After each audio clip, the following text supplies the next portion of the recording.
Maybe I finally lost it. All right, well, it looks like right there it's picking it up. I had one of these. I got just in case. The cord doesn't look like damaged or anything. No, sometimes these things just get beat. Let's try this guy. I'm going to go put on the volume and see if it changes. Hold on.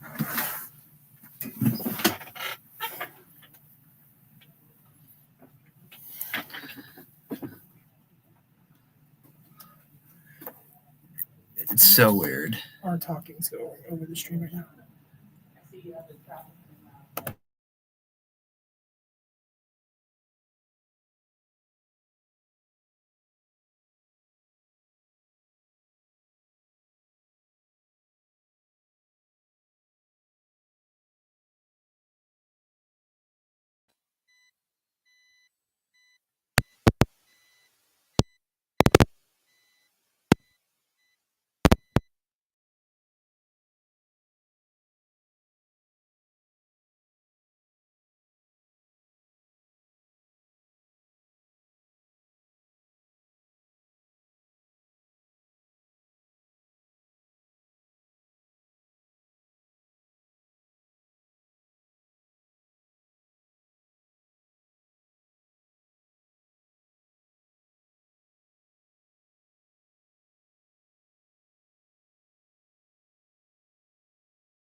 bested Baltimore. They just beat the ever-living stuffing out of the Ravens, and they got Buffalo this weekend. What does Joe Burrow do when he's in Buffalo? He beats the Bills. He does that all the time. He likes those frigid temperatures. He does, yeah. He plays well. That he had down in Louisiana, right? So you got the Rams twice. You got the Rams Sunday. Yeah. And then you got the Rams on the very last day of the season. They call that the flex game. Yes. There will be no flexing because nobody will be paying attention to that game whatsoever. So you got the Rams twice. Yeah. You got one of the best teams in the NFL twice. You got Houston. They're vying for a playoff. It looks like they could be playoff and or wild card. Atlanta, okay. You should win that game. That's here.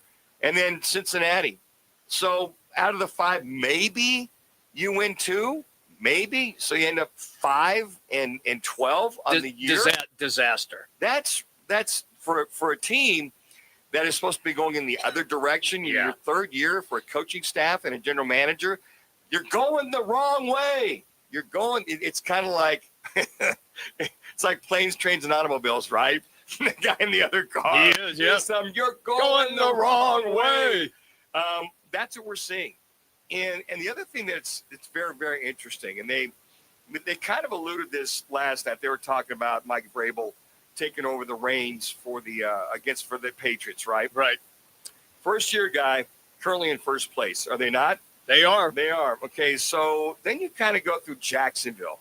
Liam Cohen in his first year. Yep. Vying for an AFC South title, correct? Yes, they're in first place. In the Houston Texans, you look at Raheem Morris. Yes. He's on task. Guy in Denver, that guy, Sean Payton guy. Yeah. He's vying probably for a Super Bowl. How about the guy year. with the Chicago Bears? Well, let me get there, Jim. Let me finish my story here. Yeah. Don't steal my thunder here. Okay, I won't. I'm building this story here. Just zip it over there. You've been off like 3 weeks. I have. This is great. But, I mean, think about that. And then in the Commanders, they're probably not going to go anywhere. Dan Quinn's second year. And then you look at the Bears. Yeah, Ben Johnson. Yeah. First year with this team, 9-3, right? Yep. And then you look at the Carolina Panthers. Okay, you got Canales in his second year. Mm-hmm. Looks like they're vying for the NFC South as well, too. And then you kind of go down to Seattle, second year for McDonald. Oh, that's right. Yeah, they're vying for another title. Yep. And then also, how about Liam Cohen? Let's go back up to his first year with the Jacksonville Jaguars. They're currently in first place. My point is, they are first and second year guys, coaches that have taken over teams and they've got them in the playoff hunt. First year for the Cardinals, 4 wins. Last year, 8 wins, missed the playoff by 2 games, 3 games. Get it. This year, nowhere to be found. The other common denominator, aside from Vrabel, are all offensive-minded coaches. Vrabel's that defensive coordinator, defensive coach. But my point is, guys come in and turn it around within 2 years. We haven't seen anything turn around in 3 years with this Arizona Cardinals team. So, you kind of bring up that fact. So you look at it, we talk about the in doubt. Right now, Jonathan Gannon is currently 15-31, 3-12 versus the NFC West. Mm-hmm. Only 5 wins versus teams above 500. Yeah. And no playoff appearances. Mm-hmm. Now, on top of that, we know they lost 9 out of 10. But, folks, going back to the last 7 games of last year, this team has lost 14 of their last 19 games. That's incredible. I mean, think about that. I don't think that's progress whatsoever. Michael Bidwell's got to take a good hard look at it. Injuries aside, whatever aside, it doesn't matter. These other teams have had ups and downs. They've had injuries. The other thing I will also mention, every one of those teams that I mentioned has a franchise quarterback. No franchise quarterback with this team right now. They've got Jacoby Brissett is a good stopgap. Yeah, he is. That's what he is. So you go get that franchise quarterback. Yeah. You have to go get a franchise quarterback if you're going to be successful on a consistent basis and get things turned around with this Arizona Cardinals team. All right, then that brings us to our State 48 Roofing. It's your call question of the day. Hey, storm season's here. Is your roof ready? All you got to do is just call State 48 Roofing for a free roof inspection before it leaks when the rain arrives. Keep your roof sexy with State 48 Roofing. They are Arizona's #1 referred roofer. You can go to online at state48roofing.com. Again, that is state48roofing.com. Here's the question. If the draft were today, the Cardinals would have the 8th overall pick. what type of player would be your choice? 1, quarterback. 2, other offensive pick. 3, defensive pick. 4, best available athlete. Just go to Roc and Manuch on X, cast your vote. We will update everybody throughout the show. When we come back, it is our replay rewind. We're just getting underway. We're here for your listening and dancing pleasure until 4 o'clock. Roc and Manuch with Jimmy B, ESPN 620. Attention golf lovers and putting enthusiasts. Are you ready to elevate your game? At Putting World, we've got cutting-edge technology that'll have you sinking putts like a pro. With high-tech simulators and expert coaches, you'll be on your way to mastering that tricky 6-footer in no time. Check us out at puttingworld.com. Whether you're a seasoned golfer or a newbie who thinks a hole-in-one is just a fancy donut, there's a place for you at Putting World. Eat it, drink it, sink it. Putting World. Need to feed a crowd? Let Venencia's bring the flavor to your next event. We know you have a lot of options when feeding a large group. Ordering directly from Venencia's means you get the best service and the absolute best pricing. There's no per person fee. Just tell us how many people you need to feed, and we'll come up with a perfect plan to ensure everyone's well fed and happy. Grad party, office celebration, family reunion. Invite Venencia's to the table. Text catering to 411-24/7. That's catering to 411-247 or Venencias.com. At Crest Insurance, we believe great insurance starts with great relationships. For years, we've been protecting businesses, families, and futures with the care and expertise you deserve. Our team knows what it takes to provide personalized solutions for your needs. We're here to make insurance simple, reliable, and stress-free. Visit crestins.com to see how we can protect what matters most to you. The season of giving starts with getting, because Twin Peaks just launched their holiday bonus card event. Buy a gift card for someone on your list, and we'll hook you up with a bonus card just for you. Because giving feels great, but getting rewarded for it, even better. Share the gift of crave-worthy food, ice-cold 29-degree beer, and good times at Twin Peaks. And treat yourself while you're at it. Twin Peaks. Eats, drinks, scenic views. Twin Peaks with 5 Valley locations. Bonus cards redeemable January 1st through 31st, 2026. Participating locations only.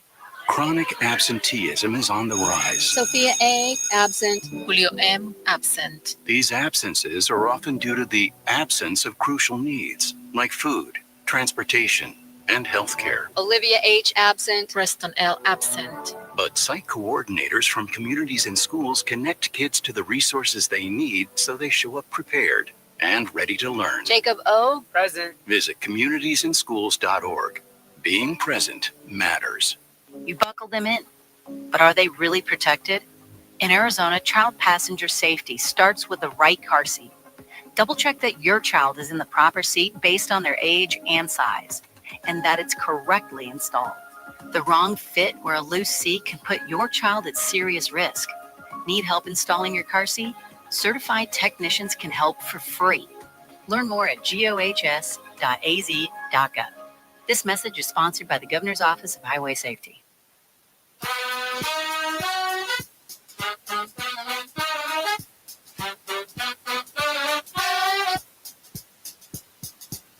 Now it's time for our replay rewind.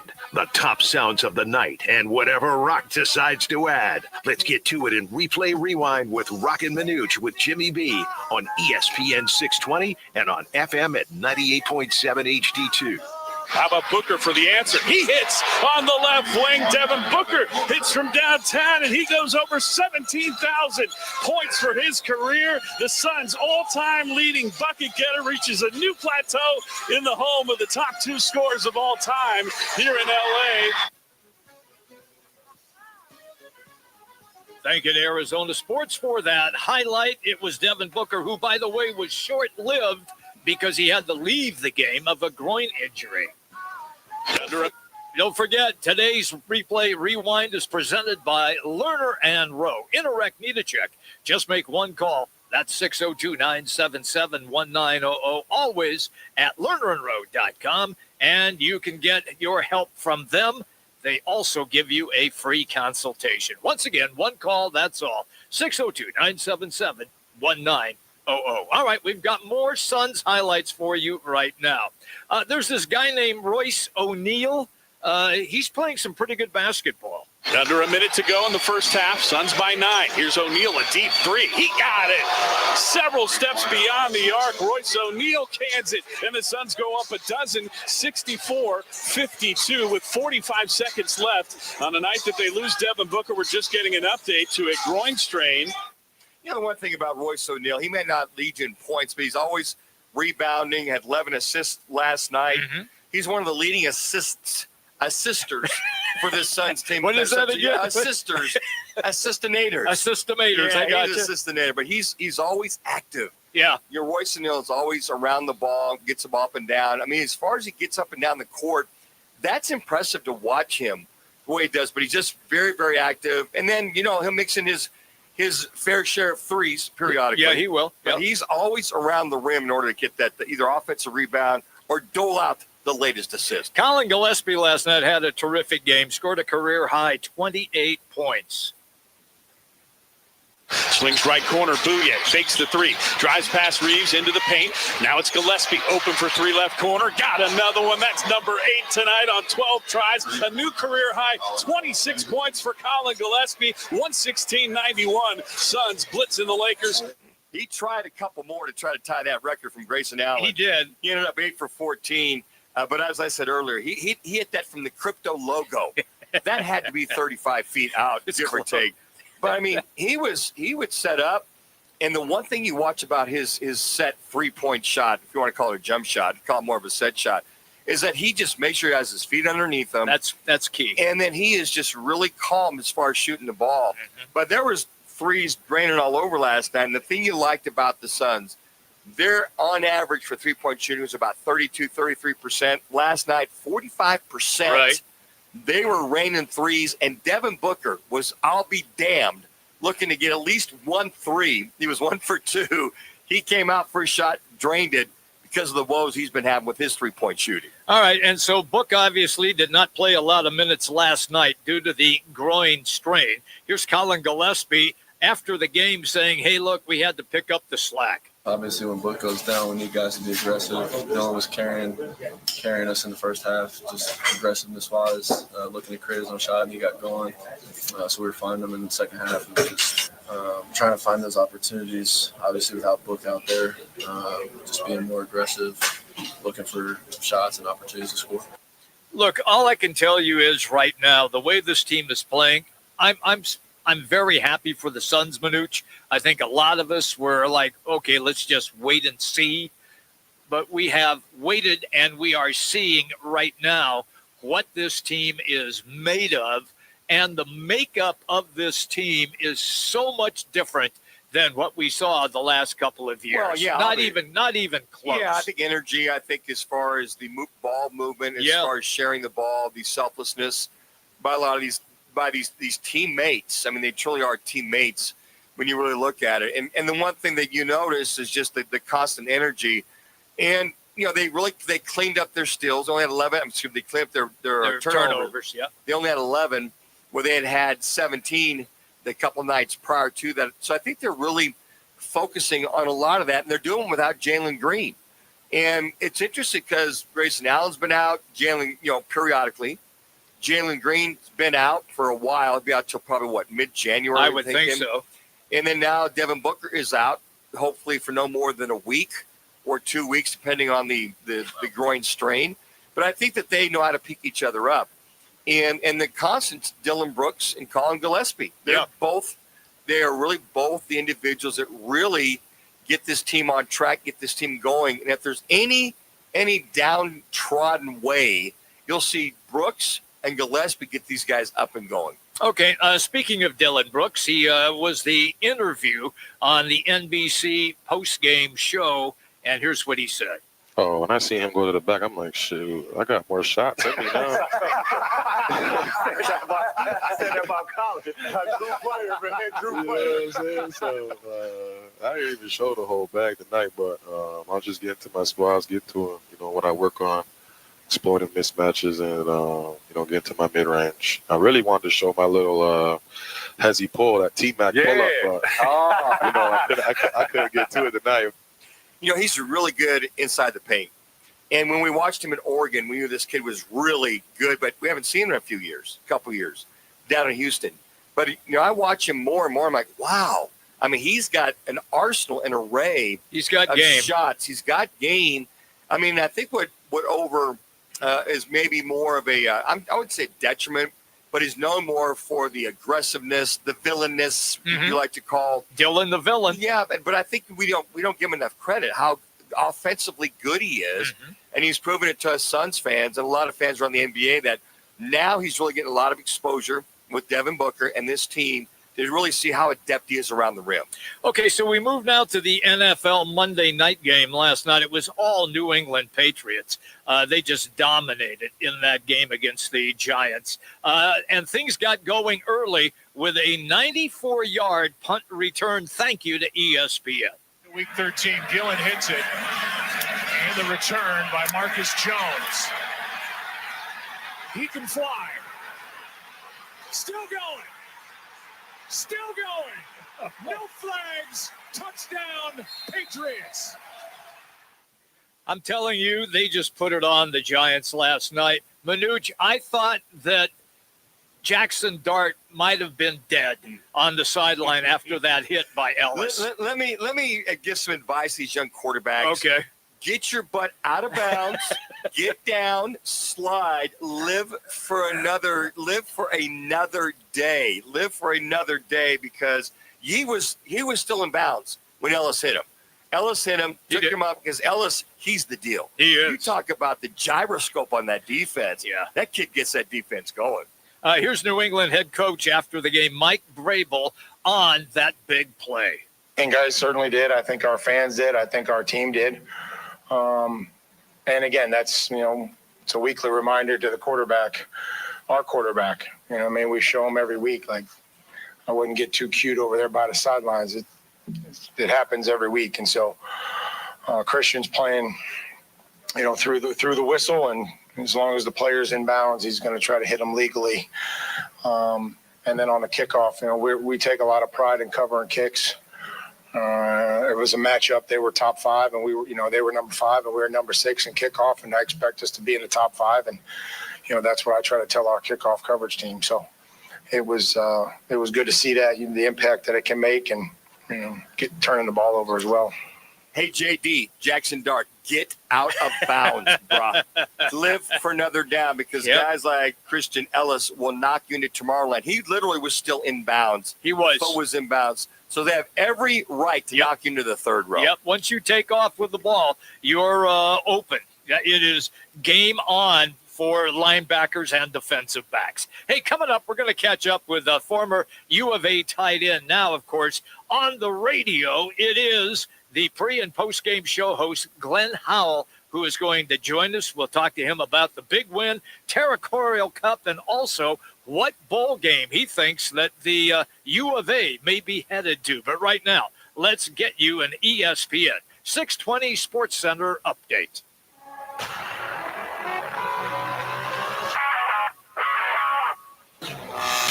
It's now time for your Roc and Manuch with Jimmy B's ESPN 620 Sports Center update. I'm Connor Collins. The Phoenix Suns rolled past the Los Angeles Lakers 125-108 last night, powered by a strong night from Dylan Brooks. The win came with a scare, though, as Devin Booker left in the first half with a groin strain, and the team will evaluate him further later this week. In college football recruiting, Arizona State landed a big pickup as top JUCO prospect Jermaine Mitchell flipped his commitment from Georgia to ASU. And in the NFL, the Cardinals still haven't opened Kyler Murray's 21-day practice window, although he is eligible to return from IR. Head coach Jonathan Gannon says Murray is not quite there yet as he continues recovering from a foot sprain. This ESPN 620 Sports Center update is powered by Lerner & Rowe Injury Attorneys. In a wreck, need a check, make one call, that's all. 602-977-1900 or visit lernerandrowe.com.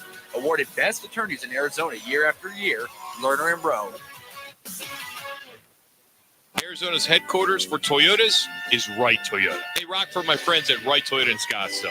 You will always find the right deal at Wright Toyota. Wright Toyota has been driving Arizona's home for years with their amazing service, pricing, and great selections. I encourage you to discover the difference at Wright Toyota. Make the right choice, Wright Toyota, just off the 101 on Frank Lloyd Wright Boulevard and always online at righttoyota.com. The right price, the right selection. Check out righttoyota.com. Sun Devil men's basketball is heating up, and now you can build a ticket plan on your terms. With the Sun Devils mini plan, you choose any 6 home games you want, including the biggest Big 12 matchups of the year, Kansas and Arizona. Lock in the rivalries, circle the heavy hitters, or stack your schedule with weekends that work for you. 6 games, your choice, your vibes, your Sun Devils. Grab your mini plan today at sundeviltickets.com. That's sundeviltickets.com. Who wants to hit LA? Sign up for the Twin Peaks Gridiron Getaway, powered by Roc and Manuch with Jimmy B. Grand prize, 2 tickets to see the Cards at the Rams January 4th at SoFi Stadium, hotel at the Westin LA, and a $500 Visa card. Runner-up scores a $500 big game tailgate at Twin Peaks for you and 9 friends. Scan to score at Twin Peaks or text Peaks to 59925 to enter. Twin Peaks, eats, drinks, scenic views, and football dreams. At Stretch Lab, it's not just athletes getting better. It's everyday people moving and feeling their best. Each one-on-one session is customized to you, guided by certified flexologists who help improve mobility, flexibility, and recovery. Whether you're chasing touchdowns or chasing the kids, Stretch Lab keeps you loose, strong, and ready for anything. Stretch your potential today. Find your nearest location at stretchlab.com. Cats are masters at using up their 9 lives, like chasing laser pointers into walls or jumping onto high shelves. But the one thing cats never do, text while driving. So be like a cat and protect your one and only life. Don't text and drive. Don't drive distracted. A message brought to you by the National Highway Traffic Safety Administration, Project Yellow Light, and the Ad Council. Millions of people experience pelvic floor issues. From bladder leaks to pelvic pain, pregnancy recovery to post-surgery rehab, pelvic health physical therapy can help. Pelvic health PTs are specially trained to assess and treat the muscles, joints, and nerves of the pelvic region, helping people regain strength, control, and confidence. If you're dealing with discomfort, incontinence, or pain during daily activities, don't suffer in silence. Visit aptaaz.org and find a pelvic health physical therapist near you.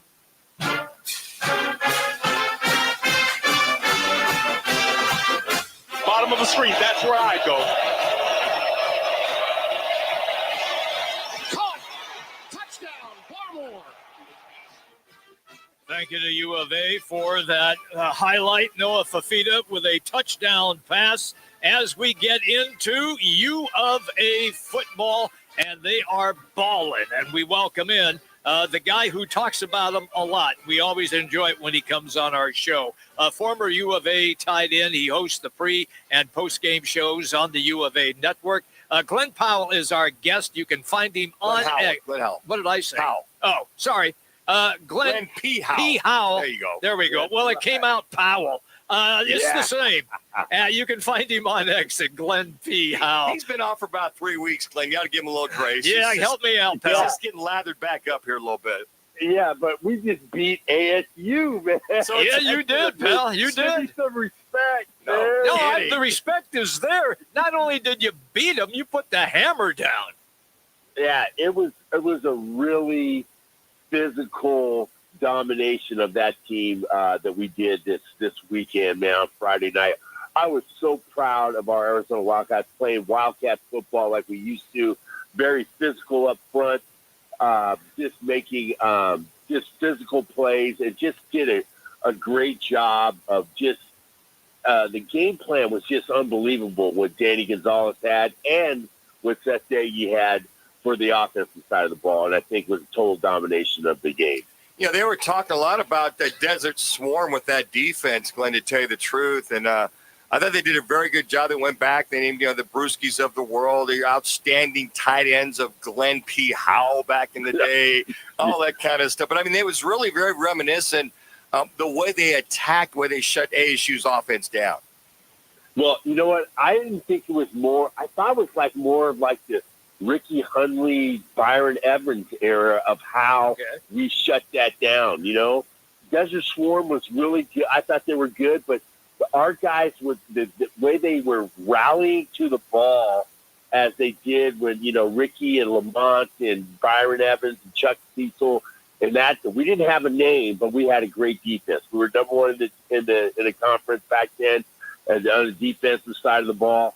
And we just, we just took care of Malik Brown, man. I mean, this guy, he was running all day long the last couple of games, just running free, and we held that guy to 63 yards. Minus that 28-yard run that he had 35 yards the whole game. I mean, that's unbelievable of what we did to that game. And the most important stat that I was blown away when I did the postgame show was that we controlled the ball 40 minutes and they only had it 19 and 59 seconds. Yep. That's unbelievable. You look at some of the unsung heroes, and you had to feel good for Dalton Johnson. Here's your senior that stayed and stayed and stayed. He punches the ball out. He gets the last play for the ASU, gets that interception. I mean, you got to feel good for those young men like that he's not a big kid, linebacker / strong safety. But you look at his story, and you just feel good that his final game, at least, regular season game, that Dalton Johnson made some huge plays for this team. A storybook ending for this young man. And he's a good kid, too. Just a good, humble kid that really loves Arizona.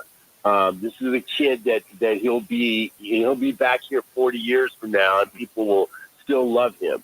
He's that kind of a kid, and he just made plays. He just was willing.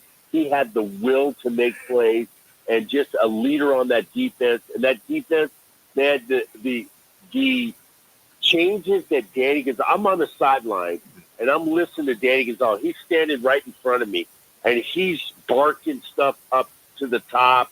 He's talking to guys on the sideline. I mean, he's just constantly talking about making adjustments on every single play. And it's just amazing of what we did. Because you look at, they scored 7 points in the second quarter, and we shut them out. Yep. And ASU is known for their third and fourth quarters of scoring tons of points. And they got zero. Zero. Has Danny always been on the sideline the entire year? Yes, okay. He has. And that's what it tells me. You know what that tells me? That he has some great people upstairs that are giving him information and how to make the calls. He's making all the calls on the defense, and it's just amazing of what the kind of information, pertinent information. I talked about that a couple weeks ago, of how the pertinent information he's getting that is making those calls and making those that defense run. And he's done a great job. Glenn Howell's our guest on the Right Toyota guest line. Okay, Glenn, last year when we had you on at the end of the season, things were pretty unpleasant. A lot of rumblings. They weren't happy in Tucson at all. How has it changed as Brent Brennan has flipped the script in his favor and has turned the city on fire?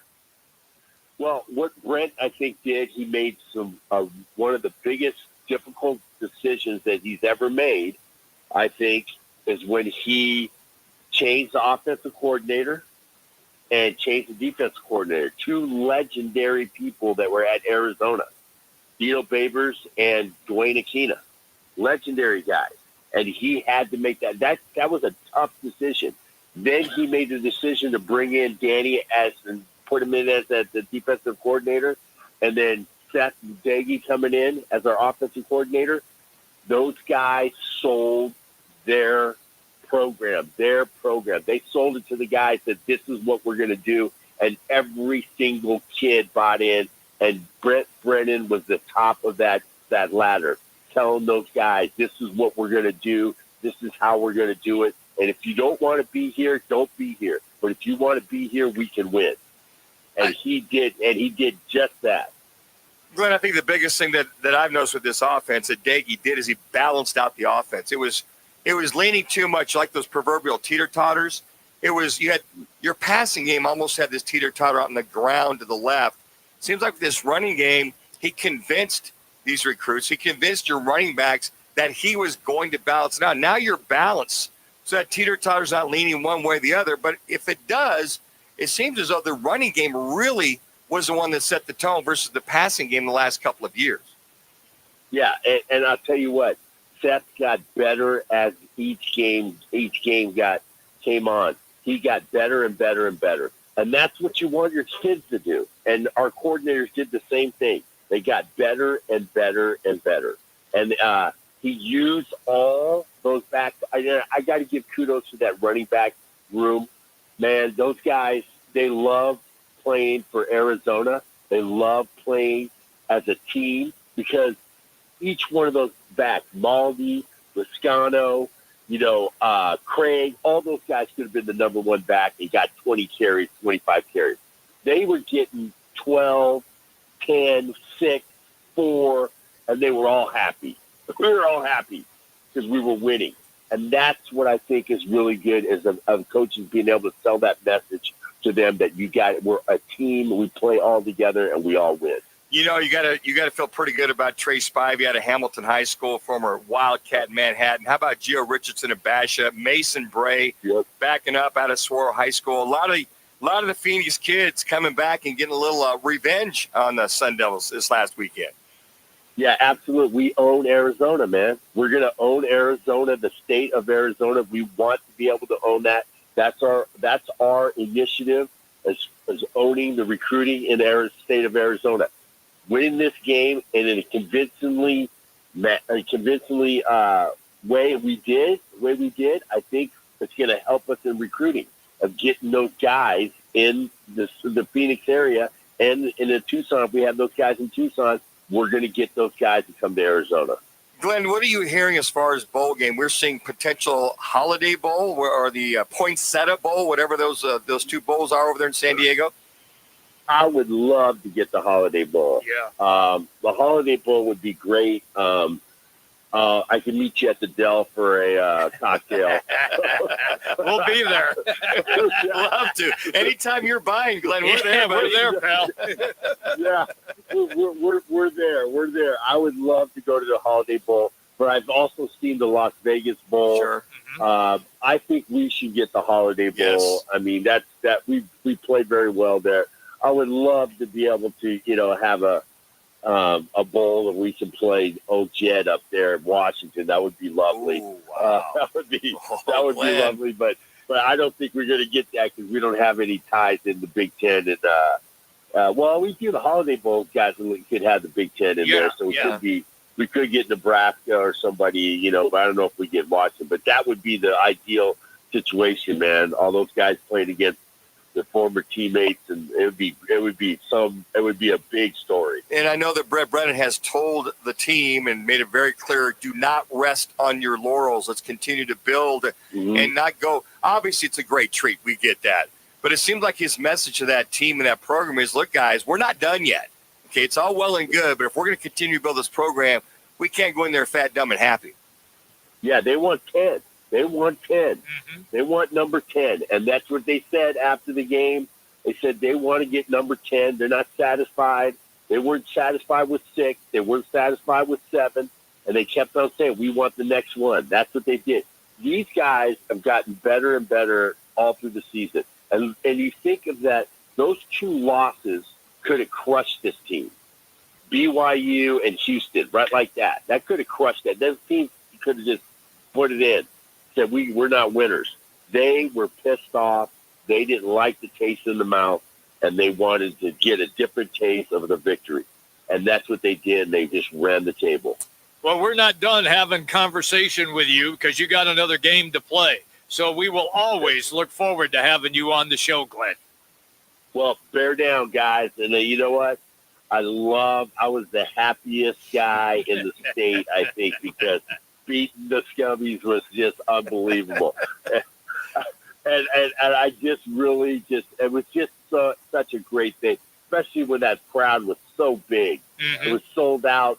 I'm walking to the sideline. They're throwing stuff at me, and I'm like, dude, I ain't played in 40 years. Why are you throwing stuff at me? Guilty by association, Glenn. Yeah, I love that. I've had this big white hoodie. It had the A on it. So I said, yeah, that's great. I love it. And we took care of business in their backyard. And they'll remember that for the rest of their lives. Thank you, Glenn. We look forward to the next conversation. Thanks, pal. Have a good day. Bear down. There you go. Glenn Howell, everybody. U of A does the pre and the post-game show on the U of A radio network. He's presented today by All City Towing, and they are Arizona's largest towing company, and they're hiring. And if you're looking for a new gig, well, check them out. They pay well. They have wonderful benefits. Here, I'll just give you a couple of quick examples. They have a matching 401k plan, and they also have a monthly fuel allowance. Yeah, that's at All City Towing. And here's all you have to do. Just go online, allcitytowing.com. That's allcitytowing.com, where your future is always moving forward. Okay, when we come back, we'll do a little on this day and some football at 50. Roc and Manuch with Jimmy B. Hanging out here at ESPN 620, 98.7 FM, HD-2, always streaming on the Arizona Sports app. It's back. Sign up now for the Roc and Manuch with Jimmy B annual Pro Football Pick'em contest, powered by all 5 Twin Peaks locations. Pick the winners each week, score great prizes all season long, and earn bragging rights until next year. And don't forget, the guys are live every Thursday from 1 to 4 to kick off your football weekend at one of the 5 Valley Twin Peaks lodges. It's free to play and easy to join. Just head to fanpick'em.com. That's fanpick'em.com, powered by Twin Peaks. Eats, drinks, scenic views, and your home for pro football. There's never been a better time to experience Sun Devil football. Pressure coming, Levitt throwing for the end zone, and it's caught for a touchdown by Jordan Tyson. The Levitt to Tyson connection clicks again. Don't miss your chance to be a part of the action, tradition, and unmatched atmosphere at Mountain America Stadium this season. Get your Sun Devil football tickets today by calling 480-727-0000 or go online to sundeviltickets.com. Join the team at All City Towing, Arizona's largest towing company and leader in roadside service. We're hiring dispatchers, call takers, lot attendants, drivers, and customer service pros ready to grow with us. You'll enjoy state-of-the-art equipment, consistent schedules, full health benefits, a strong 401k match, employer life insurance, and a monthly fuel allowance. Take your career to the next level. Apply today at allcitytowing.com. All City Towing, where your future is always moving forward. Tease the season at Vans Golf Shops by Worldwide Golf, featuring the tailor-made QI35 Woods. The tailor-made QI35 driver delivers explosive distance and undeniable forgiveness. Now up to $100 off. Don't forget we have gift cards in any amount for the special golfer in your life. Shop us in store or online at worldwidegolf.com. Vans Golf Shops by Worldwide Golf, proudly serving golfers since 1963 and home of the legendary 90-day satisfaction guarantee. Get there. When I grow up, I want to be a ballerina. Because dancing makes me happy. I get to entertain people, and nothing makes me feel more like me. PI, a defect of the immune system, affects millions of children. Early and accurate diagnosis and treatment give children like Olivia a chance to achieve their dreams. It takes a great team to put on a show. It also takes a great team of caring people to keep a dream alive. And now my dreams are coming true. For more information, visit the Jeffrey Modell Foundation at info4pi.org. Friends and family are often the first to notice when a veteran needs help. In those moments, life can feel like the weight of the world is on their shoulders. Or like they are caught in a storm they can't escape. And the metaphors veterans often use for the challenges of life are not exaggerations. Extending a helping hand doesn't have to be just another metaphor. Learn how you could support the veteran in your life at MakeTheConnection.net.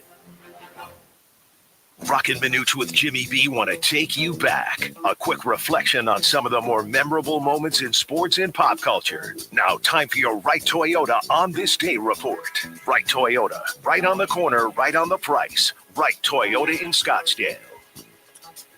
All right, everybody, welcome back in. We roll all the way till 4 o'clock. Roc and Manuch with Jimmy B. All right, Manuch, you like this segment a lot, and I love what you're offering up here on this day. That's right. Little football. Steve Largent becomes NFL's all-time reception leader. The Hall of Famer hauls in catch number 633. Wow. Passing Charlie Joyner, one of the greatest technicians at the position. Great routes, great hands, somewhat of a contortionist, if you will. Jimmy B, you saw him up there. I saw him live. Seattle many times. Jim Zorn is quarterback. Yep. This next one, as a former quarterback, I could never fathom somebody throwing for 5,000 yards in a season.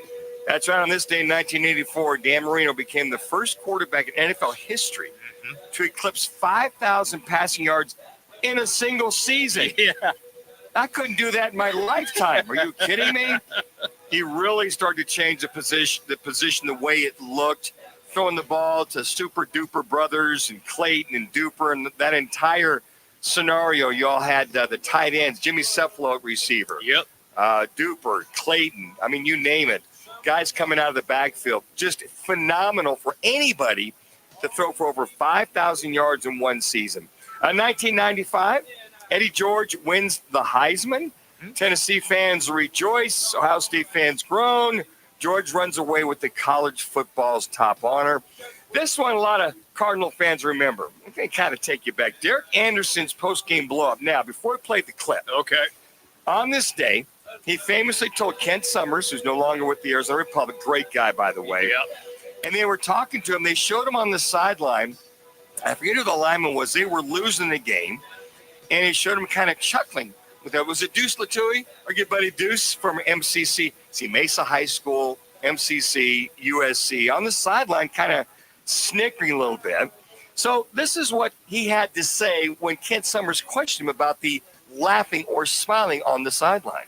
That went out on Monday Night Television. A lot of fans are talking about it right now as a big problem with this team. Can you put into context what was going on at that moment? What caused you? What Deuce and I talk about is nobody else's business. But why was something funny when you're down 18 points in the fourth quarter? It wasn't funny. I wasn't laughing about anything. The camera showed you laughing. Okay, that's fine. That's fine. That's fine. Commented about it. That's fine. That's fine. I'm not laughing about it. You think this is funny? I take this serious. I'm not. I'm real serious. I put my heart and soul into this every single week. All I'm saying is the camera showed you. I'm just telling you right now what I do every single week. Every single week, I put my freaking heart and soul into this. I study my ass off. I don't go out there and laugh. It's not funny. It's not fun. Nothing's funny to me. I don't want to go out there and get embarrassed on Monday Night Football in front of everybody. That's why I'm asking you what. I'm telling you right now, we're talking. Deuce and I are talking. What was the context in I'm done. which? Sorry. Derek Anderson, the meltdown that was. It's almost as good as Denny Green's meltdown. Oh, yeah. The Bears are who we thought they were. That was just classic right there, Yep. too. Derek now lives here in the Valley, so we've had him on a couple times. I have to get him on again. We won't revisit that with him, Derek no. Anderson, the Harris Cardinal. So that's a little bit of on this day. All right, let me ask you a quick question. Do you resent that question? As if you were at the podium, Manuch, and Kent Summers asked you that question as a player who had just tried to win a game, would you resent that question? No, I probably have said, well, Kent, Deuce and I were talking, and he'd said something about whatever. I just kind of snickered. I wasn't laughing reference to the game of what was going on in the game. I wasn't laughing about we're down by 18. Sometimes the brevity of the moment is you have to explain that. Because Ken did his job. He kept at him going, well, what was the deal? I mean, because you're on national TV, you're down by 18 points. Because I felt that he kept poking him. And I thought you asked the question and maybe a follow-up, but he continued to poke him. And that's why it was such a wild finish. Yeah, he continued to prod at what he was getting at. I understand what he saw and what people were discussing. But if you ask it once and you didn't get the answer you were hoping for, and you revisited that question again, to me, that's enough. On the heels of Lane Kiffin basically breaking up with Ole Miss and taking the job at LSU, looks like Penn State is looking at Kalani Sitake, the head coach for BYU.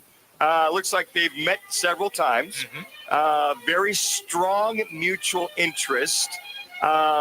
They're looking at staffing structure. They're looking at a lot of stuff that might have Sitake go to Penn State while he's getting ready for a conference championship in the Big 12. What the hell is going on with these coaches and with the teams? The kids are left behind. Can't we just put everything on hold until the season's over? I think there should be a no talking zone until they play their their conference championship Here's games. the thing, Roc and I, because only a few teams get into the playoffs. Roc and I beat this up yesterday. There needs to be the Lane Kiffin rule. There's got to be a point where if teams are still playing and the coach hasn't been fired and you're still playing, especially if you're playing for a playoff spot, that it should be, everybody should be off limits till the season's over. Right. And at that time you can talk. I mean, it looks as though if there's an agreement between Satake and Penn State, here's the decision. Does BYU allow Satake to stay and coach his team through the playoffs or through the Big 12 Conference Championship game? You see what I'm saying? I understand perfectly. This can of worms is open. The toothpaste is out of the bottle. Whatever you want to say, this is ridiculous. Well, there he's being courted while you've got a Big 12 Conference Championship game on Saturday. And if you win or lose, you're probably still going to be in the playoffs. And you've got one foot out the door. You know what, honey? I love you, but boy, she's really good looking. And you know what? I'm just kind of trying to figure out her personality. But you know what? I don't know yet. But in the meantime, let's just keep dating until I make my decision. This is absolutely off the charts. NCAA has got to step in they and got no stop power. this madness. They have no power, And they can't do squat. And that's the problem. Yeah, that's what I'm saying. They've got no leverage, no problem. None. College football is out of whack. It's not fair to the student athletes. You're going to the damn playoffs. And maybe you have a chance to win it all, and you got one foot out the door. Yeah, you know what? She's just, I don't know. I like her hair more than yours, so I'm moving on. But wait, I don't know yet. Maybe, kind of, sort of. This is ridiculous. We are a capitalistic country, and these guys are participating in capitalism. Let's get into that a little more in the second hour. Football at 50 presented by G2G Protein Bars. You can find them in the refrigerated section at Costco, also online at g2gbar.com. Again, that is g2gbar.com.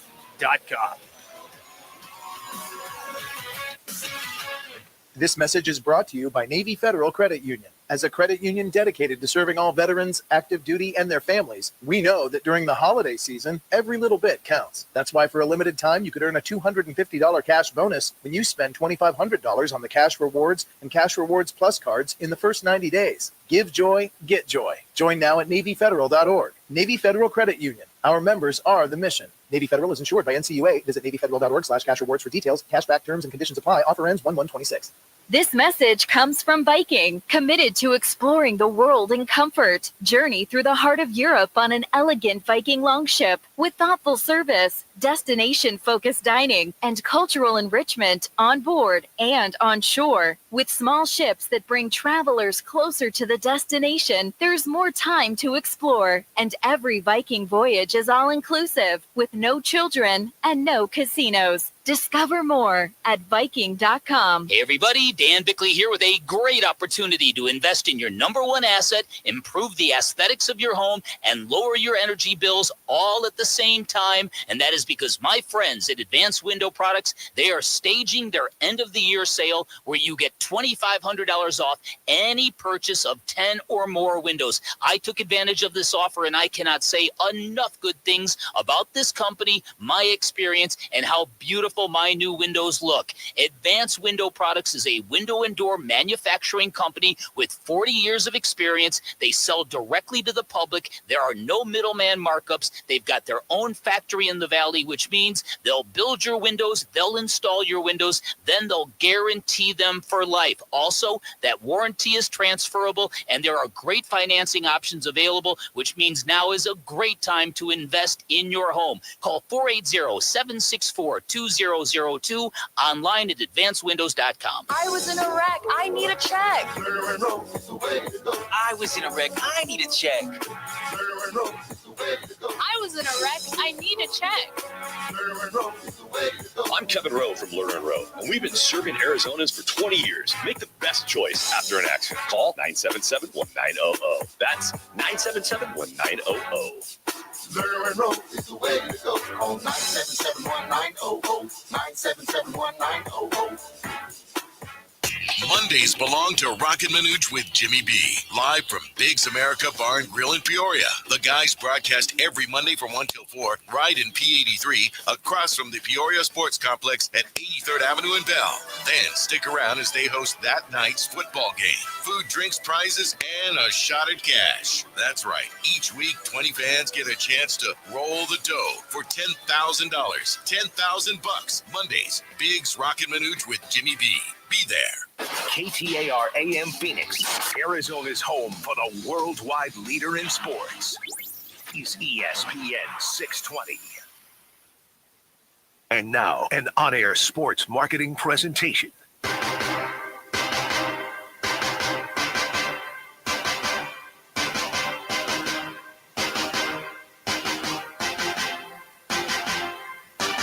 It's Roc and Manuch with Jimmy B. Now on ESPN 620, 98.7 FM HD-2, and streaming live at ArizonaSports.com. The guys are powered by the law offices of Lerner and Rowe. In a wreck and need a check? Make one call, that's all. 602-977-1900. And now on your ESPN station in Phoenix, ESPN 620, Roc and Manuch with Jimmy B. Well, it's pro football, so everybody in that locker room loves to play, and we find joy in competing. I know I do, and we have a hell of a opportunity this week versus a really good team.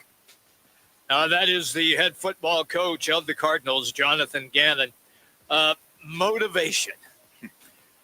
Manuch, I know it's coach. Hold on, Jim. Hold on. What? I've been in this boat before as a player. Yeah, you have. Yeah. And you play. You're pro.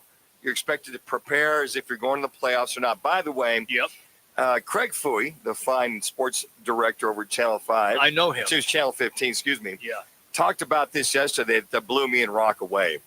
This is the earliest exit from the playoffs since 1986. Good God. The then St. Louis Cardinals. Wow. November 30th of 2025, earliest exit that they will not go to the playoffs since 1986. Think about that, Jimmy. That's amazing. That's amazing when you hear that stat. So we did a little factor for you, which you do every Monday at 2:30. He goes, hey, guys, by the way, this is the earliest exit from the playoffs since 1986 for this Cardinals organization. Good heavens. I mean, November 30th, usually, I don't know, mid-December, even when you had the 16 games, even when you had the 14 games, right? You know, many, many years ago. So let me just kind of counter where you were going. That you, as a pro athlete, you don't tank, you play your butt off till the final game, final out, final down, final pitch, whatever you want to call it is. Yep. Yeah, that just being a pro that's prideful. And on top of that, there's a lot of guys, a lot of jobs that are going to be evaluated, that being the head coach and the general manager as well. So they'll play hard like they have. I've seen this team play hard, seen a lot of bad decisions by the coaches, a lot of bad plays. They're still going to give it every effort because there's a lot of jobs on the line for a lot of these guys. So you're going to continue to play. Nobody's going to go like being, well, I'm just going to hang out. If you hang out, you're going to get hurt and you're going to get cut. All right, let me drop this on you because I was thinking about it driving into the studio today. You know, Manuch, it's always dangerous when I'm thinking. So if Gannon is to stay as the head coach, does he save his ass by firing the OC and the DC, and that way he brings in 2 new coaches and he gets a breath of fresh air for year number 4? You know, interesting you bring that up. I think if Michael Bidwell keeps Jonathan Gannon, he may be forced. I think he'd probably be forced to probably let Drew Petzing go if somebody's got to be the fall guy. Yep. I think defensively, I think Nick Rawliss's defense has played fairly well, except there's at times they could make stops, and you saw last-minute, 2-minute drives by the opponent, and you look at 7 of those losses by 4 points or less. That would be very interesting if he'd want to, because I think there's a couple times I think Jonathan Gannon has really covered for Drew Petzing. Oh, there's no question. Like on the play 2 weeks ago, throwing that 50-50 ball down the field when you had 4th and 4 in overtime, and you could have just checked down to either Dortch or Carter kept going down the field in overtime. You throw a ball down to Weaver, it's a 50-50 ball, and you say to the Joe Q public press, I would do it over and over again. Really, Jonathan, that was nothing more than covering for Drew Petzing. Mm-hmm. That's all that was, to back him up. Otherwise, you're pretty much, maybe if we reevaluate, so he's not going to throw him under the bus. For Nick Rawlis, he would probably do the same thing. I would, if Michael Bidwell keeps him, yes, there's going to be some changes.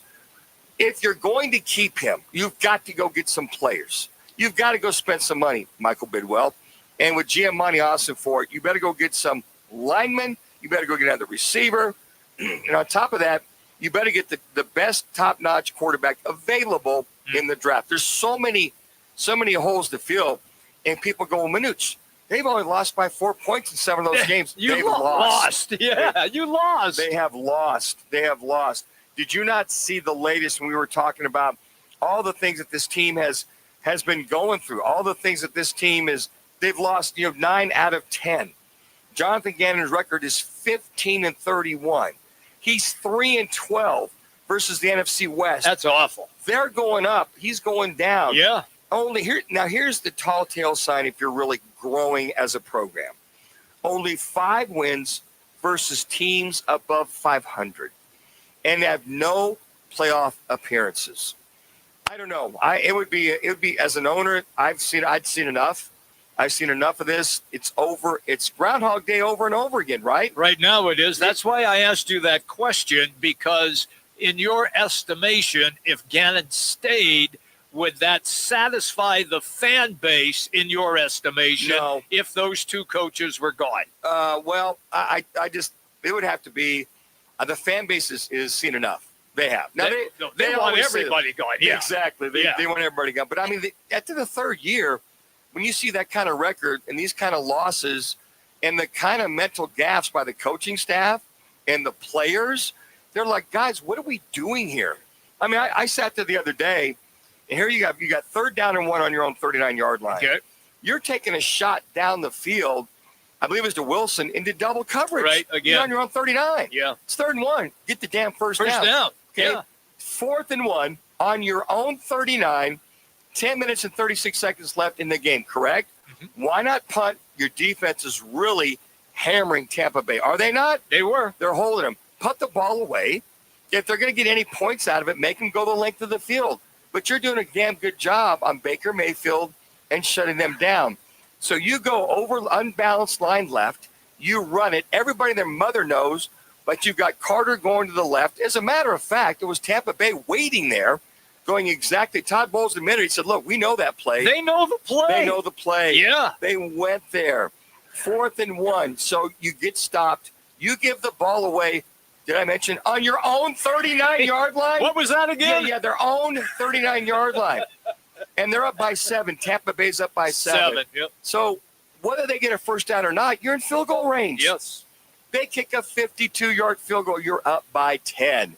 Jonathan Gannon, you don't have enough cachet, enough credit to make those kind of blunders. You got to try to win the game with your defense. You know what? Chuck Knox, one of the greatest coaches in National Football League, was my head coach of Buffalo. You know what he said as a quarterback, as an offense? All right, number 1, it's okay to throw it away. Number 2, it's okay to punt. And, hey, offense. Number 2, it's okay to take the sack. And number 3, if it's not there, guess what, offense? It's okay to punt. Let our defense set the tone, get the ball back. We can go back and then try to score at that time.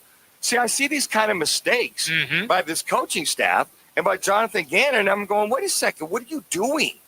Just like the week before. So fans are tired of you throwing a 50-50 ball on a 4th and 4 when you got easy check downs on right and left, get a first down. Maybe you go down and score, win the game. You would basically tie it up in overtime.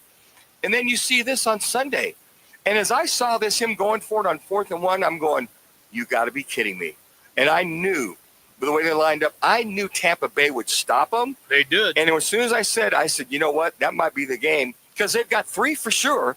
You're up by 10 versus forcing them to try to go down the field. It's those kind of mistakes which fans, football players, you think I'm hard on them, folks? You should see the national press. Oh, yeah. The way they hammer this team. Yeah. All right, let me stop you right there. Because you just talked about not the running play where they got stopped, but the pass play. Is that Drew Pensing in the coach's ear saying, hey, this is what I want to run? And the head coach says, okay. Well, it's kind of like he gives enough faith and trust. If I'm the head coach, I'm like, no, let's get the first down.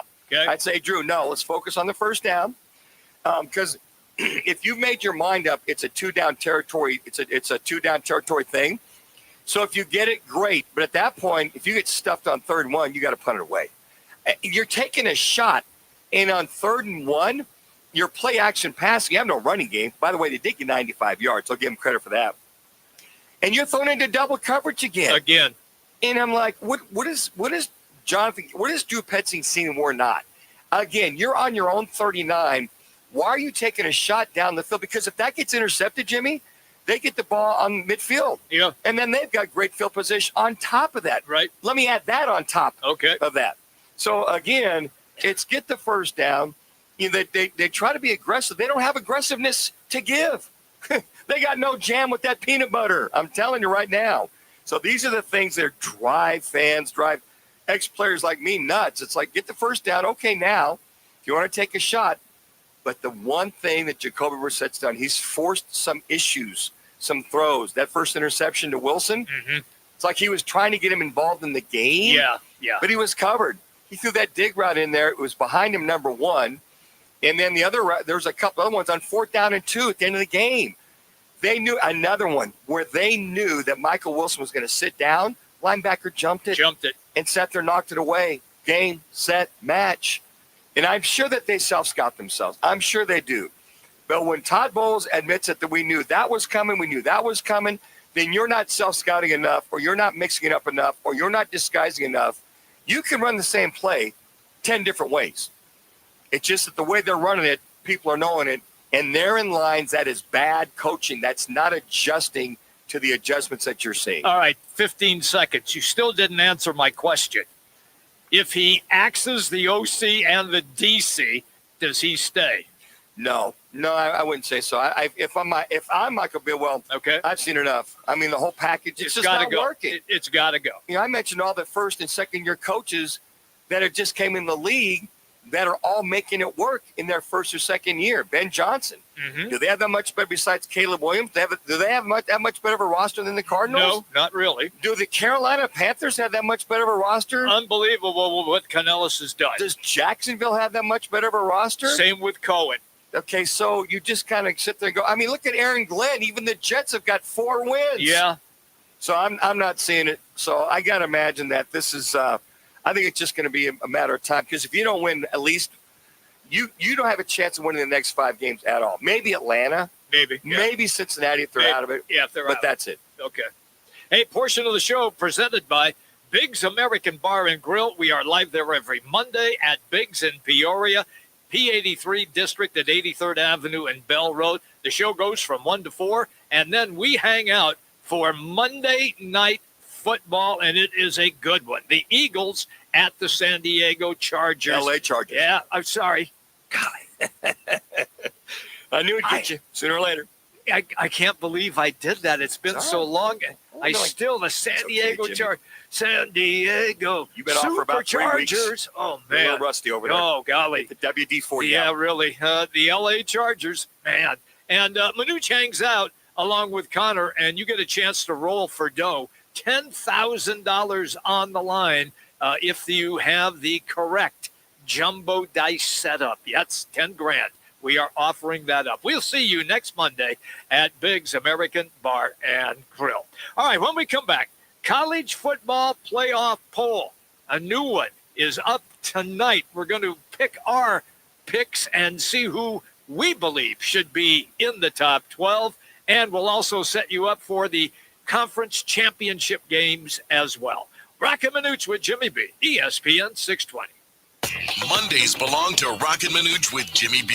Live from Biggs America Bar and Grill in Peoria. The guys broadcast every Monday from 1 till 4, right in P83, across from the Peoria Sports Complex at 83rd Avenue in Bell. Then stick around as they host that night's football game. Food, drinks, prizes, and a shot at cash. That's right. Each week, 20 fans get a chance to roll the dough for $10,000. $10,000 Mondays. Biggs Roc and Manuch with Jimmy B. Be there. Tired of the same old weekend routine? Then head to Putting World. Experience an elevated 18-hole golf adventure, followed by delicious eats, handcrafted cocktails, and live music at our chef-driven restaurant, Bar 19. Enjoy daily specials and happy hour deals that are sure to keep your wallet happy. Birdies, bites, and brews await. Check out this week's live music schedule at puttingworld.com or just swing on by Putting World, located in the Scottsdale Promenade. Eat it, drink it, sink it. Putting World. Rock for WrightToyota.com. At Wright Toyota, they'd like you to get to know them. Their goal is to make buying your next vehicle the kind of experience that earns your recommendation to family and friends. They invite you to use all of their innovative web tools on WrightToyota.com. So if you're looking for a new or pre-owned Toyota, head to their interactive website at WrightToyota.com. The right price, the right selection, all at WrightToyota.com. Crest Insurance is about more than providing coverage. It's about creating your safety net, personal, reliable, and supportive. We offer access to a national network of trusted carriers. Whether you need home, auto, or business insurance, we're here to help with a personal touch that's close to home. With Crest, you're not only protecting what matters most, but also helping to build stronger, more resilient communities. Crest Insurance, service you can count on. Who wants to hit LA? Sign up for the Twin Peaks Gridiron Getaway, powered by Roc and Manuch with Jimmy B. Grand prize, 2 tickets to see the Cards at the Rams January 4th at SoFi Stadium, hotel at the Westin LA, and a $500 Visa card. Runner-up scores a $500 big game tailgate at Twin Peaks for you and 9 friends. Scan to score at Twin Peaks or text Peaks to 59925 to enter. Twin Peaks, eats, drinks, scenic views, and football dreams. All right, son. Time to put out this campfire. Dad, we learned about this in school. Oh, did you now? Okay. What's first? Smokey Bear said to. First, drown it with a bucket of water, then stir it with a shovel. Wow, you sound just like him. Then he said, If it's still warm, then do it again. Where can I learn all this? It's all on SmokeyBear.com with other wildfire prevention tips. Because only you can prevent wildfires. Brought to you by the USDA Forest Service, your state forester, and the Ad Council.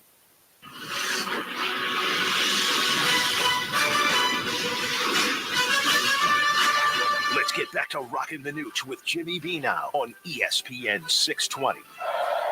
And they are, at the very least, in the verge of field goal range. Arch Manning looking like Grandpa. Touchdown! Sand splits into the pocket. Looks back. Down the field. Tate. Touchdown. Tatum. Home run hitter. 50 yards.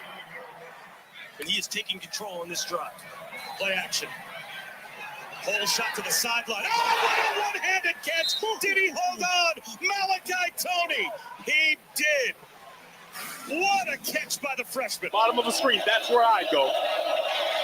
Caught. Touchdown, Barmore. Thank you to ESPN and Fox for those college football highlights. Yeah. Oh, it's going to be fun this coming weekend with all the conference championship games. I can't wait. Manuch, let's kind of relive what took place a little bit over the weekend as we take a look also at the top 25 as well in college football. Let's take a look back. I'll start. Indiana just blew the doors off. Oh, they did. They're looking really good, 56-3. How about Texas beating Texas A&M? Mm-hmm. Arch Manning, where have you been? I mean, that's the best he's looked the entire year, and rightfully so, as they knock off A&M 27-17. Georgia, they had a little difficult time with their rivalry in beating Georgia Tech 16-9. Ole Miss, Lane Kiffin's last salvo as they beat Mississippi State 38-19.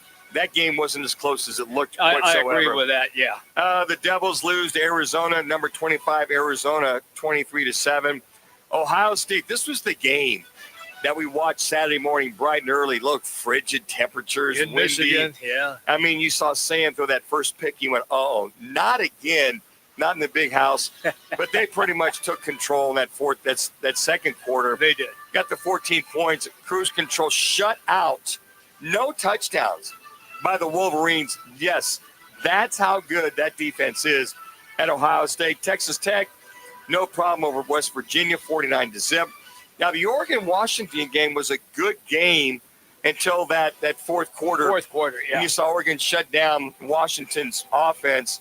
You looked at Moore, 20-29, 286 yards, had the one touchdown pass.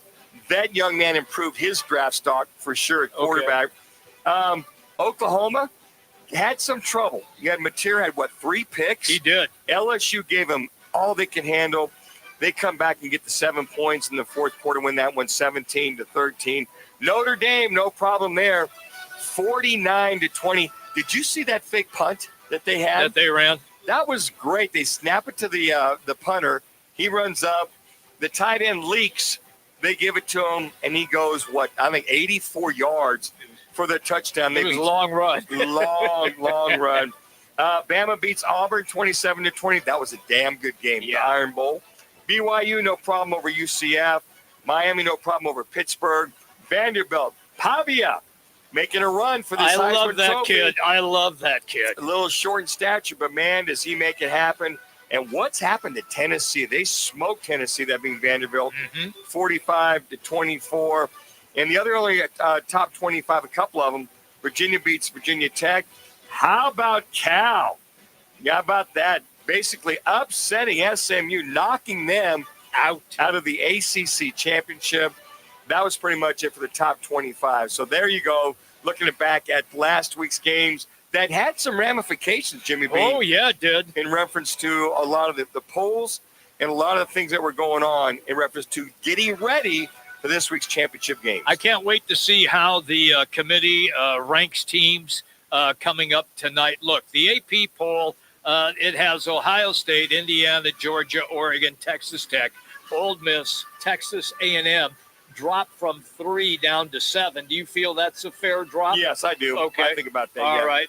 Oklahoma at 8, Notre Dame 9, Alabama 10, and then BYU at 11, and they have Miami at 12. Let me stop right there because Miami is not going to get a chance to play in the ACC championship game.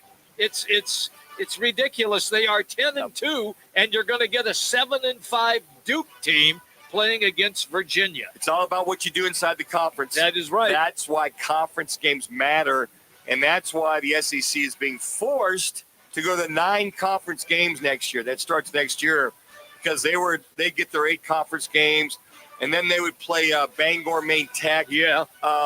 Little Sisters of the Poor out of Wisconsin. Savannah State. And they would play the Trucking School of Hair Design out of Cal Poly Pomona. So now they're going to mean something. But you're right, Jimmy B. Depending who loses and who wins this weekend, Miami may be bumped out of the playoff contention. Right. Now, to your point, it's not going to matter who wins the ACC championship because those 2 teams aren't going anywhere.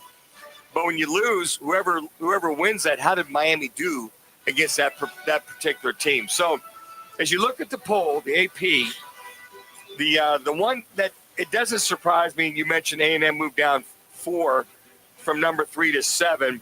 Oklahoma State stands pat. Notre Dame looks like no harm, no foul. They'll be fine depending on where they end up. Right. So after this weekend's games, that's going to be the true meat of the matter. When you take a look at these weekend's games that might have some bearing to it. So BYU, let me get you BYU at 11. Okay. Texas Tech at number 5. Yeah. If BYU wins, I can't see Tech dropping that much. Now, BYU may move up. But how are you going to move up if Notre Dame's not playing anybody for any kind of conference championship, right? Well, yeah, but you're going to have Georgia and Alabama are going to play. If let's say Alabama wins the game, then Georgia would have 2 losses. they would have to slide a little bit. If Texas Tech, who is 11-1, the only loss coming here at ASU, if they get beat by BYU, and that would be an upset, they will have 2 losses. And then BYU would bump up. So does that mean that something might open for Miami to slide in? Look, I'd rather see Vanderbilt slide in than the Hurricanes, to be honest. I don't think Vanderbilt's going to have a chance. I know, I really but don't. I would rather see them. Yeah. Manuch, they are trying to make a case for Texas at 9-3. 3 You losses. brought that up. Who is they? Who is they? Who is the they saying that? talking heads on ESPN. Okay, what kind of relevance are the talking heads? You've got your own brain. You can think about it yourself. No, but they're aligned with the SEC. ESPN is. In fact, they are not sending their game day to the top 2 teams in the country because they're the Big Ten. It's Ohio State, Indiana, number 1 and number 2, both undefeated. No. Okay. They're sending their morning crew down to Atlanta for Georgia, Alabama, SEC. And I don't blame them. That's good for them to go. But you got Texas at 9-3. They are virtually 5 spots behind number 10. Well so aware. Now, if Alabama, if they lose, they'll go to 10-3. They'll probably fall out. I would think so. If BYU wins, they'll move up. Texas Tech, if they lose, they'll probably drop a couple times. But I can't see Texas at all moving up one way or the other, because if you look at the conference play, okay, they lost to Ohio State. Yep. They lost to Florida, who's not even anywhere to be found. No, yeah. That's a bad loss. That's a bad loss. No, they lost to Georgia. Yep. Who's at number 5, right? Who's in the conference championship game. Yeah, they beat Arkansas, which is not a very good team. No, that's not them. So they did beat A&M. That's their one quality win. Right. But quality wins. San Jose State? UTEP? Nope. Sam Houston? Nope. Are you kidding me? Do those talking heads, did they look at their schedule and see those 3 teams I just mentioned? San Jose State, UTEP, Houston. Houston had a losing record. They barely beat Kentucky. Yep. Who just fired their coach.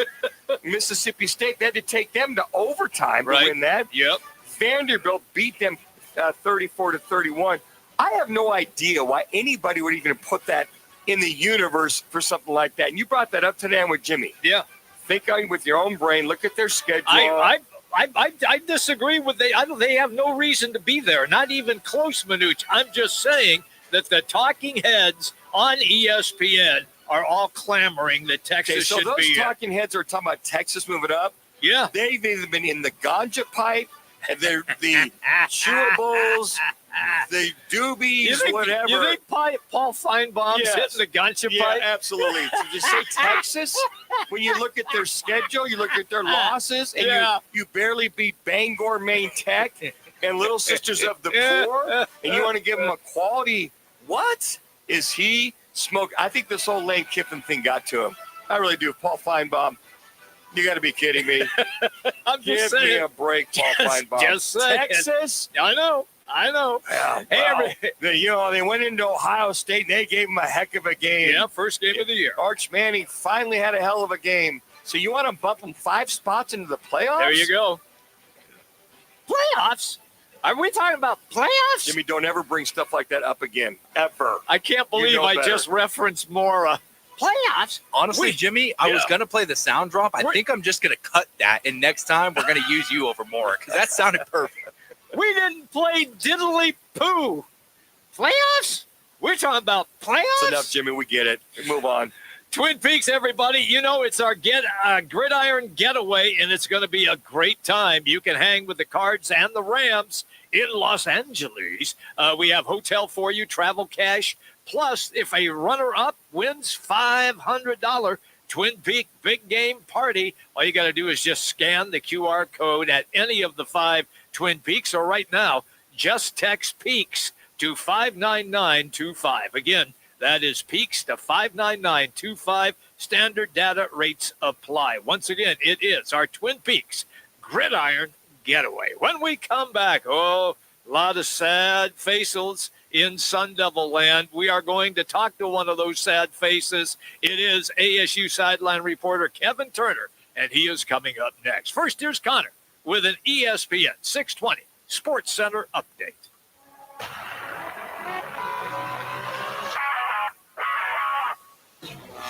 It's now time for your Roc and Manuch with Jimmy B's ESPN 620 Sports Center update. I'm Connor Collins. The Phoenix Suns rolled past the Los Angeles Lakers 125-108 last night, powered by a strong night from Dillon Brooks. The win came with a scare, though, as Devin Booker left in the first half with a groin strain, as we're expected to hear more as he gets evaluated further down the week. In college football, Arizona State landed a big pickup as top JUCO prospect Jermaine Mitchell flipped his commitment from Georgia to ASU. And in the NFL, the Cardinals will not open up to Kyler Murray's 21-day practice window, although he is eligible to return from IR. Head coach Jonathan Gannon says Murray is not quite there yet as he continues to recover from a foot sprain. This is ESPN 620 Sports Center, and it's brought to you by Lerner & Rowe Injury Attorneys. In a wreck, need a check. Make one call, that's all.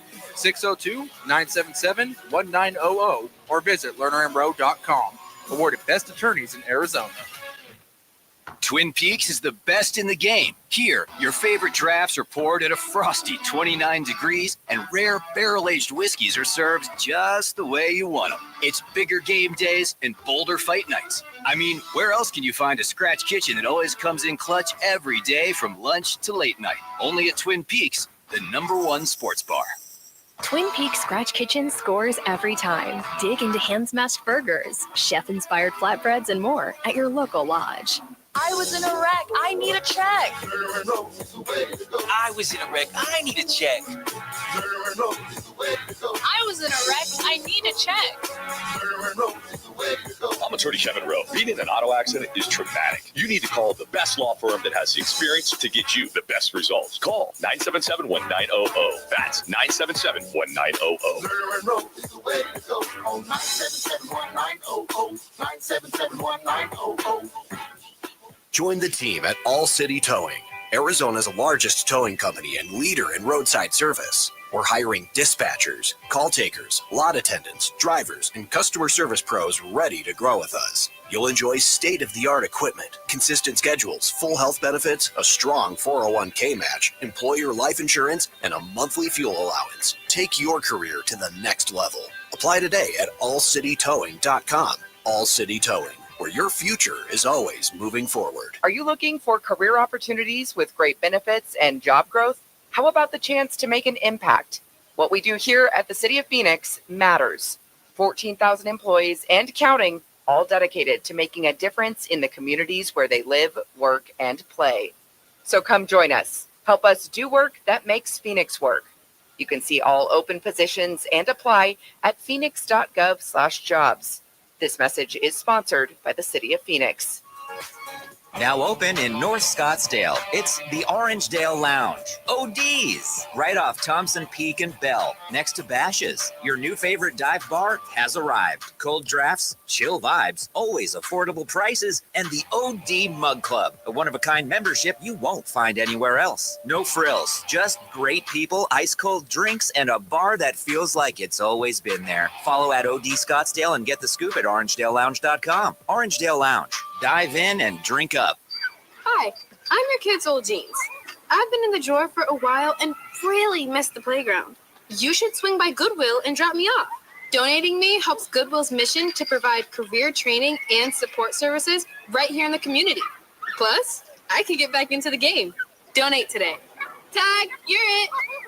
To find your nearest Goodwill locations and to learn more about our mission, please visit goodwill.org. Goodwill, where your things start new lives.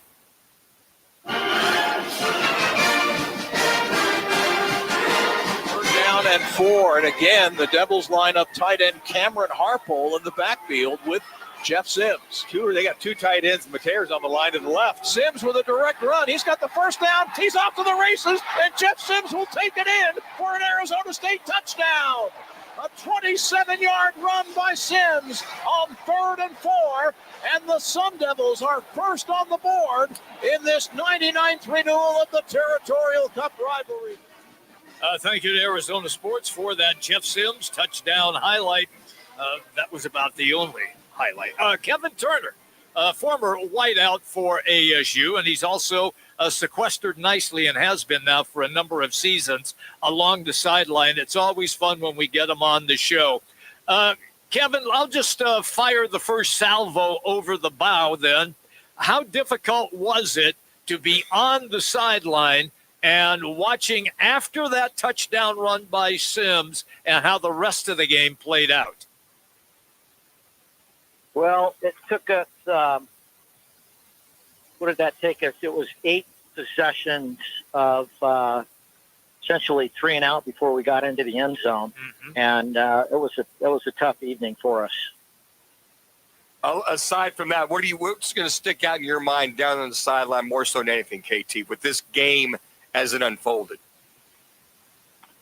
Clearly, 5 turnovers. I mean, you just can't turn it over. And I talked about number one. I don't know if you guys heard the pregame show, but I do the keys to victory. Number one at the top of my number one bullet point, ball security.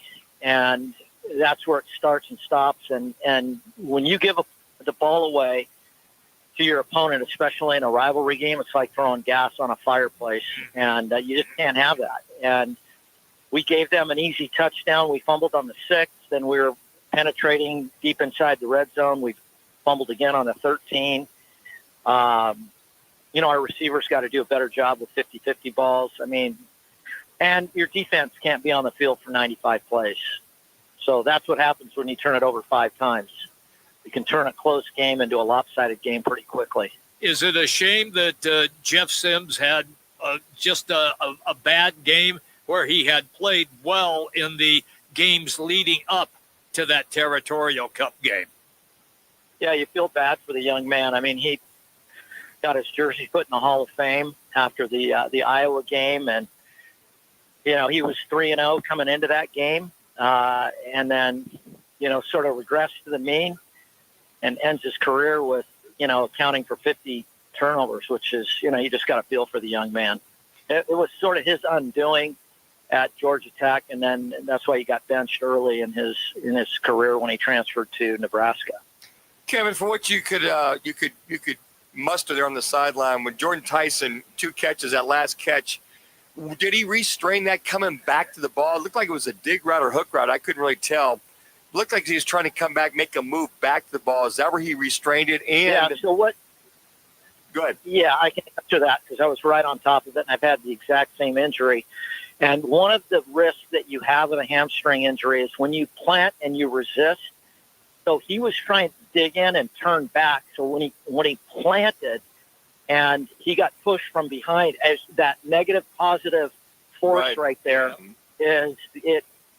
I've had that exact same injury. I got hit by Nate King in a doggone scrimmage right before the season started. Tried to hold myself up from going out of bounds and turning up the field, and almost on the exact same spot on the field. And I just, as soon as it happened, I knew exactly what he tried to go loosen it up, and then he ran one play and they put him in the tent. And there are times where you can kind of see what's going on. So I could see they were doing a stress test, and Kenny and the staff, the medical staff, Kenny leaves everything to the medical staff, and the players will want to come back.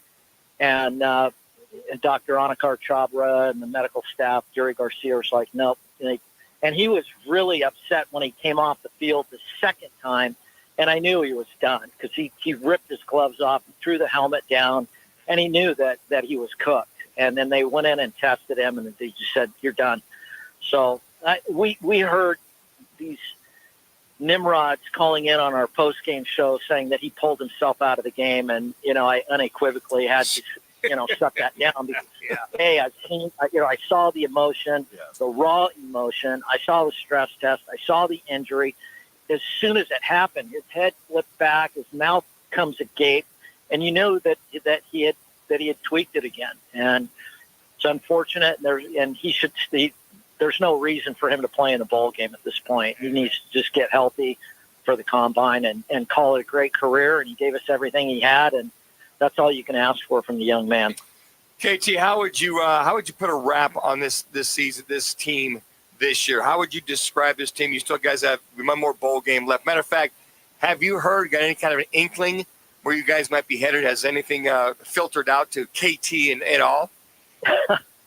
No, I'm hoping that Rapper lives I'm in South Orange County. Rapper's in Carlsbad. So selfishly, we're lobbying for a holiday bowl in San Diego. We just got to jump on the 5 freeway. We can get in the commuter lane and get down there in about an hour. So that'd be our dream bowl game.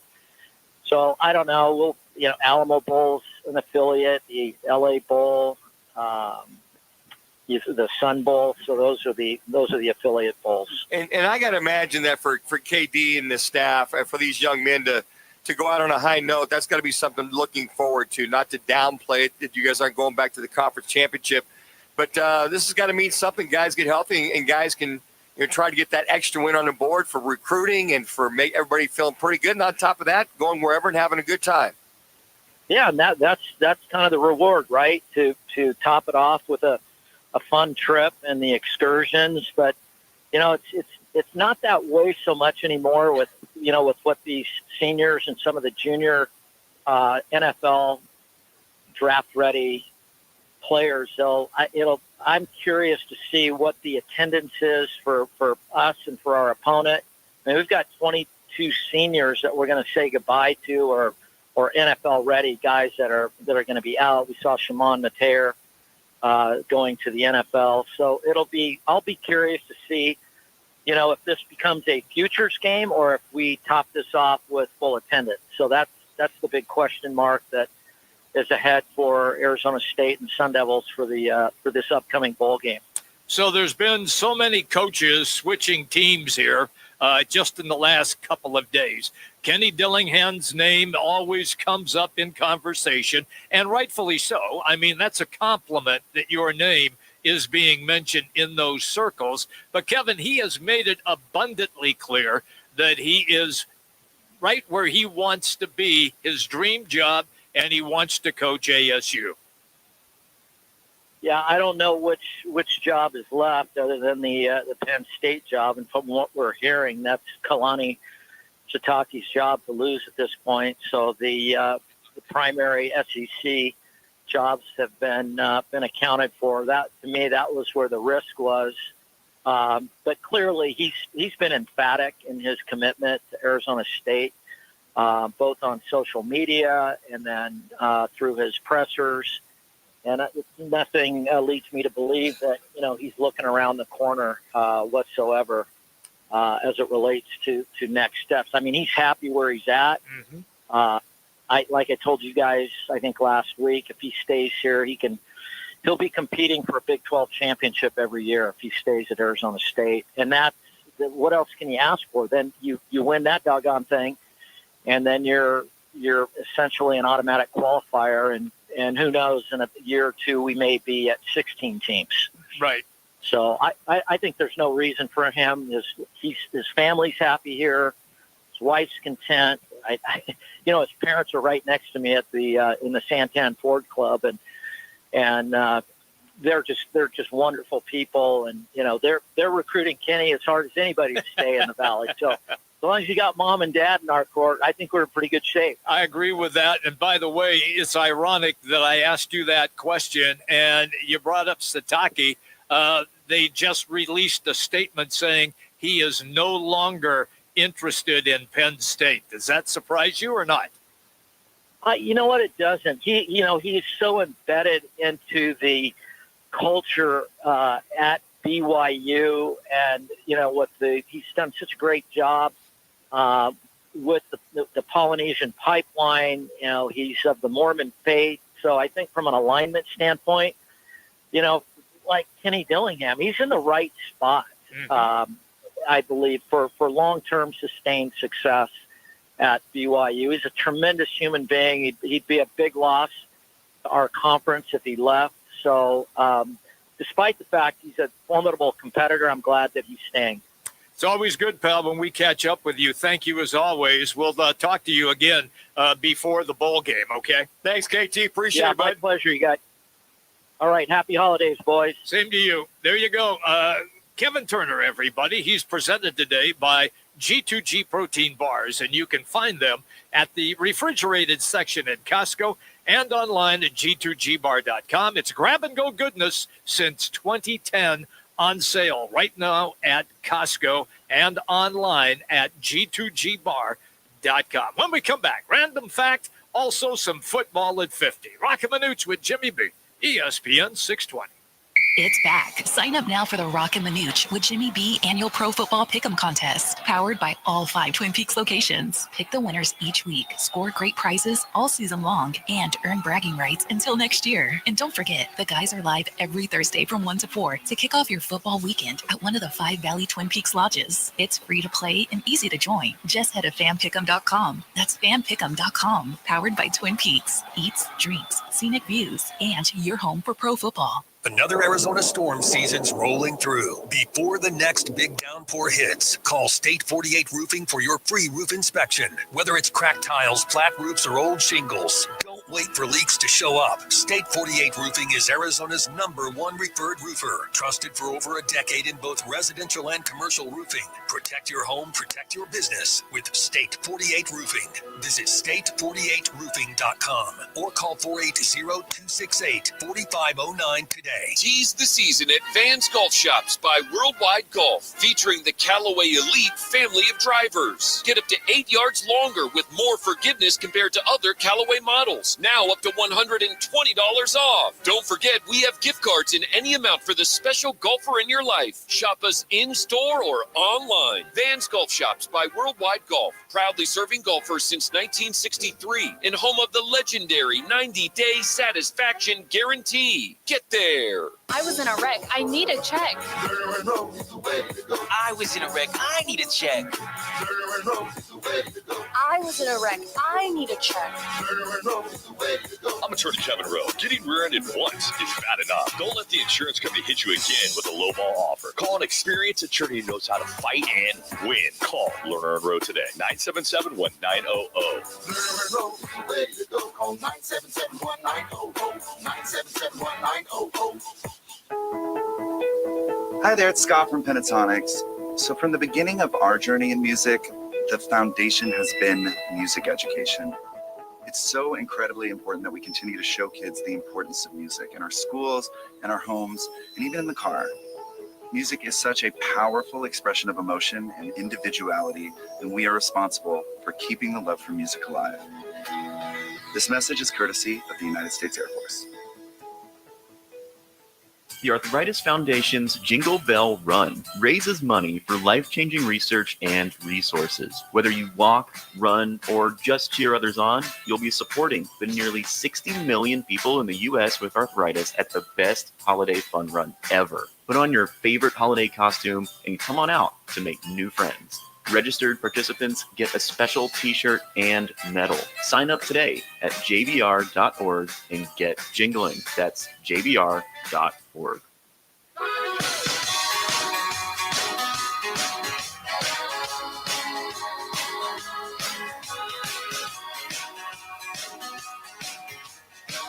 Let's get back to Roc and Manuch with Jimmy B now on ESPN 620.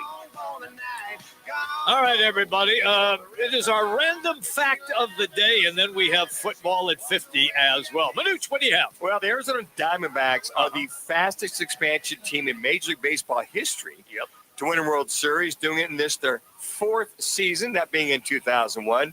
No other expansion club in Major League Baseball, the NBA, NHL, or NFL has ever won a championship that quickly. Suffice to say, Jerry Colangelo did a great job in buying it, going out there and getting all those individuals. But you know what? Growing up here in the Valley, I'm a Cardinals fan. Whoa, man, that was so fun.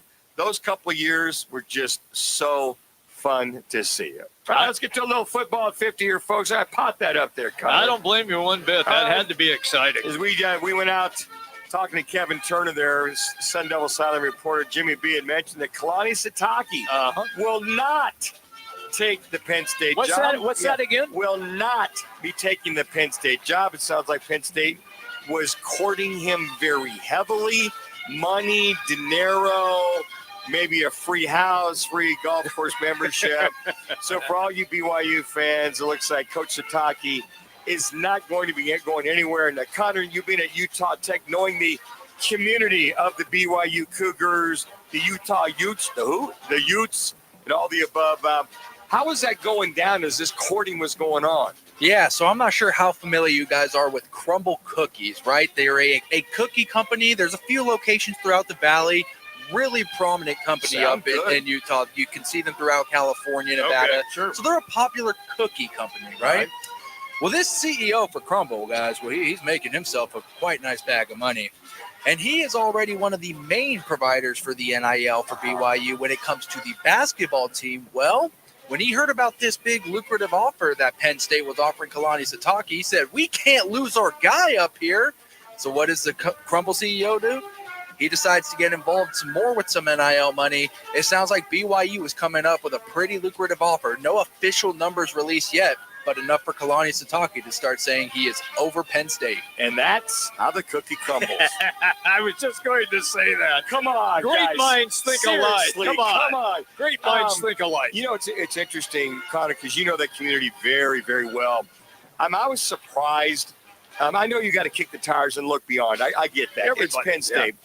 But, I mean, if you're already vying for Big 12 championships, playoff, all the above, you're happy, the family's happy, you're in the community you want to be a part of, whatever, whether it's a Mormon community or your Notre Dame, whatever that is, and you're happy and you're getting compensated just like kind, why would you move? Because it doesn't seem like he's got that kind of ego that's got to go somewhere to pump that ego up. Yeah, well, I mean, another thing, too, I think to consider is when you talk about Kalani Sitake and BYU, you also got to start talking about legacy points, right? This is a school that is very big on their legacy. Some of the coaches, Lavelle Edwards, Andy Reid, Holmgren, like you've had a history of some of these legendary coaches. Well, now you see Kalani Sitake kind of building up this program, being there for an extended amount of time. I think he starts to build some of that legacy up there as one of the greats for BYU. Plus, it really helps when you're recruiting, knowing that coach isn't going anywhere. Yeah, that's a lot of it, too. Yep.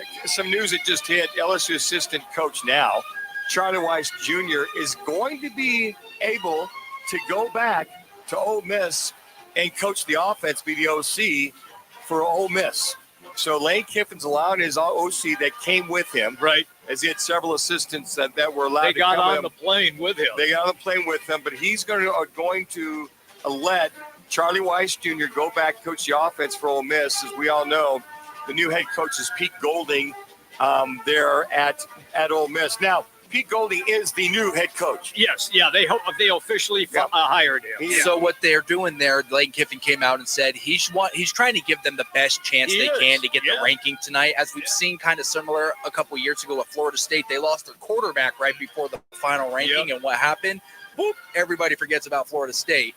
He's hoping that doesn't happen here with Ole Miss now that Charlie Weiss will be in consideration. And speaking of offensive coordinators, Oregon's offensive coordinator Will Stein will be the new head coach at Kentucky. He, too, will also stay at Oregon and coach them throughout, the playoffs. And pretty much what I love about this is that, thank God, there are coaches that have some scruples and have a heart for these young men before they leave. I get it, understand it. And if the head coach says, hey, look, like Dan Lanning has said, hey, look, Will, great offensive coordinator, move on, but can you stay? Absolutely. Now, that's happened a lot, folks, believe it or not. There's a lot of coaches that have decided to move on, but they've committed to staying. The athletic directors and presidents have allowed them to stay and be a part of that run, especially if you're going to make a playoff run and a chance to win the Natty. Lane Kiffin came out and said, that was part of my deal. I wanted to stay, and they didn't want him to Isn't stay. that interesting? They kicked him out. Yeah, they basically said, hey, look, we don't want you. We want your offensive coordinator, but not you. Yeah, this whole college thing is just a mess. And the NCAA, to your point, Jimmy, they don't have the cojones. They don't have anything. They don't have the pelotas to step in. Amigo, yes. I'm calling for the Lane Kiffin rule. If you're currently coaching a team, and if your last game is said and done, and you still have playoffs or you have championships you're vying for, even if you got a bowl game you're vying for that you're going to be playing, wait till the end of the season. And then before make your decision, or then at that point in time, you can start recruiting new coaches. All right, but is that on the coach or is that on other schools who are jumping the shark to get you as quickly as they possibly can. Well, because that's exactly what LSU did. Oh, absolutely they did. Okay, so it's on LSU. Kiffin came out and said, hey, look, I want to stay and I'll coach all the way through. And they said, no, we don't want you to do that. So he left. So as he's getting on the airplane, you have these goobers in the South, the dumbest asses of all time, football fans, and they're flipping him off as he's getting on the plane. Like that's all you have to do in your life is go to a private airport and flip off a coach who is leaving. Get a life, you bozos. I think a lot of it is. I think that the AD for Ole Miss, I think he got a little emotional with this and said, hey, look, the kids, they get it. They understand it. The kids can leave right at the end, but they can all leave. No, hold on a second, Jim. Let me finish my thought before you jump in. The kids understand if there's greener pastures that he wants. Yep. But I think what the AD did, he should have said, look, okay, if you're looking to go to LSU, we would prefer that you basically stay on, finish the season with us. I agree. And finish this out. And then a lot of coaches have done that. Yeah, they have. They've committed. I think Kleiman, when he was at North Dakota State, he did that. He was looking to go to King. He finished off with North Dakota State. So I think the blame is okay. You can't blame LSU for coming after somebody if you allow that to happen. If you're Lane Kiffin, you almost got to say, well, look, guys, I'll talk to you once the season's over. You can talk to my agent. You can do all that you want. But at that point in time, if it looks as though – but here is the thing. Let me back up. Okay. Lane Kiffin's ex-wife and his kids were being flown to Baton Rouge a week before the final game before they played Mississippi State, right? Yeah, that's true. So all that groundwork is being laid, and then they got flown back, and then they didn't come back until Saturday, the day of the game, which was at Mississippi State. And they pretty much – so a lot of groundwork was being laid, but I think that an AD's got to be, look, if you're going to go, could you finish off what you started? I'm with you. And if you move on, we go on from there. So I just think it's bad that Kiffin is getting boxed out here, and he really shouldn't be because he did want to stay and coach. I think that other teams, other schools should adhere to the rule. You can't talk to anybody else. I'd love to see that. I'd love to see that. They got nothing. They got no teeth. They got no pelotas. They got no backbone. They are spineless, the NCAA. So absolutely. This dysfunction we see in college football will continue. Oh, I'm with you 100%. Hey, coming up hour number 3, it is the world-famous Manuch's Clipboard Report, and also some guy named Bob McManaman. He writes columns for the Arizona Republic. Yeah, he joins us always on Tuesday at 3:30, and he will be here at that time. It's Roc and Manuch with Jimmy B, ESPN 620, 98.7 FM, HD2. I'm Navy vet Phil Briggs, here for Navy Federal Credit Union. Just like the holiday spirit, Navy Federal Credit Union can be shared by all veterans active duty and their families. Even parents, grandparents, and kids can enjoy the exclusive benefits from membership. Members could earn and save $461 per year with exclusive savings and discounts. So whether you're Army, Navy, Marine Corps, Air Force, Coast Guard, or Space Force, join now at NavyFederal.org. Navy Federal Credit Union. Our members are the mission. Navy Federal is federally insured by NCUA. Value claim based on Navy Federal's 2024 member give back study. Here's a tale of Becky. Didn't know what to do with new meds prescribed and no real cost clue. She squinted at prices, that can't be right. Then tapped GoodRx and saw the light. She could get a deal. Book telehealth if she feels. Learn about those meds without any stress. That one little app does all the rest. Even my horse downloaded it. Dang, save time and money on prescriptions. Check GoodRx. GoodRx is not insurance. Wesley Financial Group is not a law firm, and Chuck McDowell definitely not an attorney. This is Chuck. If someone talked you into buying something really silly and you want to get out of that silly little thing, my advice, get the facts. Call me and I'll send you our timeshare exit kit absolutely free. Inside, you'll learn how timeshare works and all your options for cancellation. Call Wesley now for your free exit info kit. 800-838-6767. That's 800-838-6767. Have you heard the story that's about a guy who lives in a bank that is really close by? The Capital One Cafe is his home, no doubt, where customers bank and get their cash out. There's no fees or minimums on checking accounts, so your money stays. Most Capital One cafes are open all 7 days. This magical place, as some people might call it, is where the Capital One bank guy says, "What's in your wallet?" Such a lovely tale. Terms apply. See CapitalOne.com/bank for details. Capital One and a member FDIC. Life's a sprint, and you need a quick pick-me-up. Meet G2G protein bars, the ultimate grab-and-go meal replacement. Whether you're hustling in the office, enjoying a day on the links, or conquering the daily grind, G2G is your perfect fuel. Score an 8-pack at your local Costco's refrigerated section, or explore amazing flavors at G2GBar.com. Quick, delicious, and power-packed.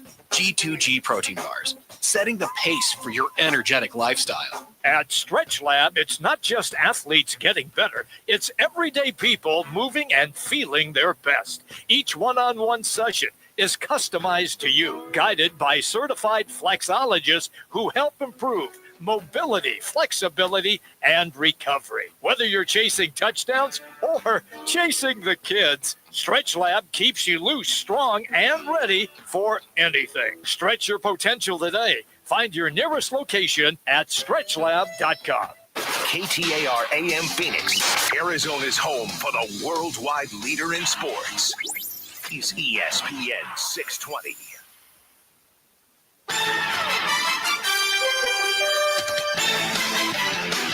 It's Roc and Manuch with Jimmy B on their new home, ESPN 620. Bouye steps back, then starts to drive, bounces left side. Brooks open for three. He got another one. Dylan Brooks, just his second make from deep, but he's got 31 on the night to lead the Suns, and they have their biggest lead, 87-69 with 3:40 left in the third quarter. Thank you to Arizona Sports for the highlight last night. Suns, big win in Los Angeles. The one thing that I will say is that the Lakers were on a 7-game winning streak. They had played 3 games in 4 nights and back-to-backs as well. So I think, Manuch, you made a good point, and I hate to say that. I hate to compliment you. Appreciate but that. You made a good point 2 hours ago when you basically said after the first quarter, the pace of the game by the Suns, the Lakers were toast. They didn't want any part of that, did they? I agree 100%. They were like, wow, this is a pesky team. These guys are coming. They got way too much energy for us, even though, Luka did everything he could. What did he hit the first 25 buckets? It felt like it. He was on fire. I mean, he was on fire. But, the Suns, I think they kind of felt that, hey, look, to your point, they're back-to-back. 3 out of the last 4 nights they played games. They knew that if they attacked them, they'd had a couple of days off themselves after they'd lost 3 out of 4. Right. So they're looking to rebound a little bit against this Lakers team. And I think that Dylan Brooks, Colin Gillespie, those guys are pretty much, the bell cows as far as moving the ball. Devin Booker, same thing. Unfortunately, got 10 minutes worth of time before he strained the groin. So you could see the energy. You could see, and that I quite frankly, going into that second quarter, the Lakers won no part of that. Because the thing, you look up at 66 to 49, 59 at halftime. The route was on. The route was on. And then there's one thing I've noticed about this year's teams prior to the last 3 years. Okay. And we've always talked about the third quarter, have we not? That the Suns have either given up a ton of points, have really faltered in the third quarter. That's always been their Achilles heel. Well, this year they've been very good as far as winning that third quarter. And they get 30 points, and then they blow the doors off the Lakers. And the other thing on top of that is the rotation it's a 4 or 5 man, off the bench. Off the bench, yeah. You're seeing 9, 10 deep, but you're seeing a lot of guys come into this rotation. By the way, I got to ask you, since you don't know all this basketball stuff, the Bouye guy. Yeah. Where the hell? Where is he? Where did Bouye he's come from? He's been in the league, but he's been a two-way player, back and forth for a couple of different teams with the G League, and then up to the big club, and then back again. And I think what Jordan Ott and his staff saw was a guy who could help them, and Bouye has come on, and he's been extremely productive. And that's what I guess, makes this team just one of the sidebars why the Suns team is interesting to watch is because you're not really going to know who's going to be the so-called that guy each night that they play. And so last night you had Brooks and Colin Gillespie just lighted up and torched the Lakers. But Bouye has had nice games. When they were in Denver, he came on and had a nice game. Last night, he's gotten minutes again last night. And he's just a complimentary player that somebody on the staff kept an eye on. And even though he struggled going back and forth between the G League and the NBA, they felt that he could help this team, and so far it's paid off. Yeah, he's been in the G League. He was there off and on 4 years. He's 26 years old. Oh, yeah, he's not a rook. Yeah, only his credited second season is this year because he's been playing. So you look at this coaching staff, the scouting staff. Yes. To keep their eye on Bouye. I mean, this kid is very effective, very good with the ball.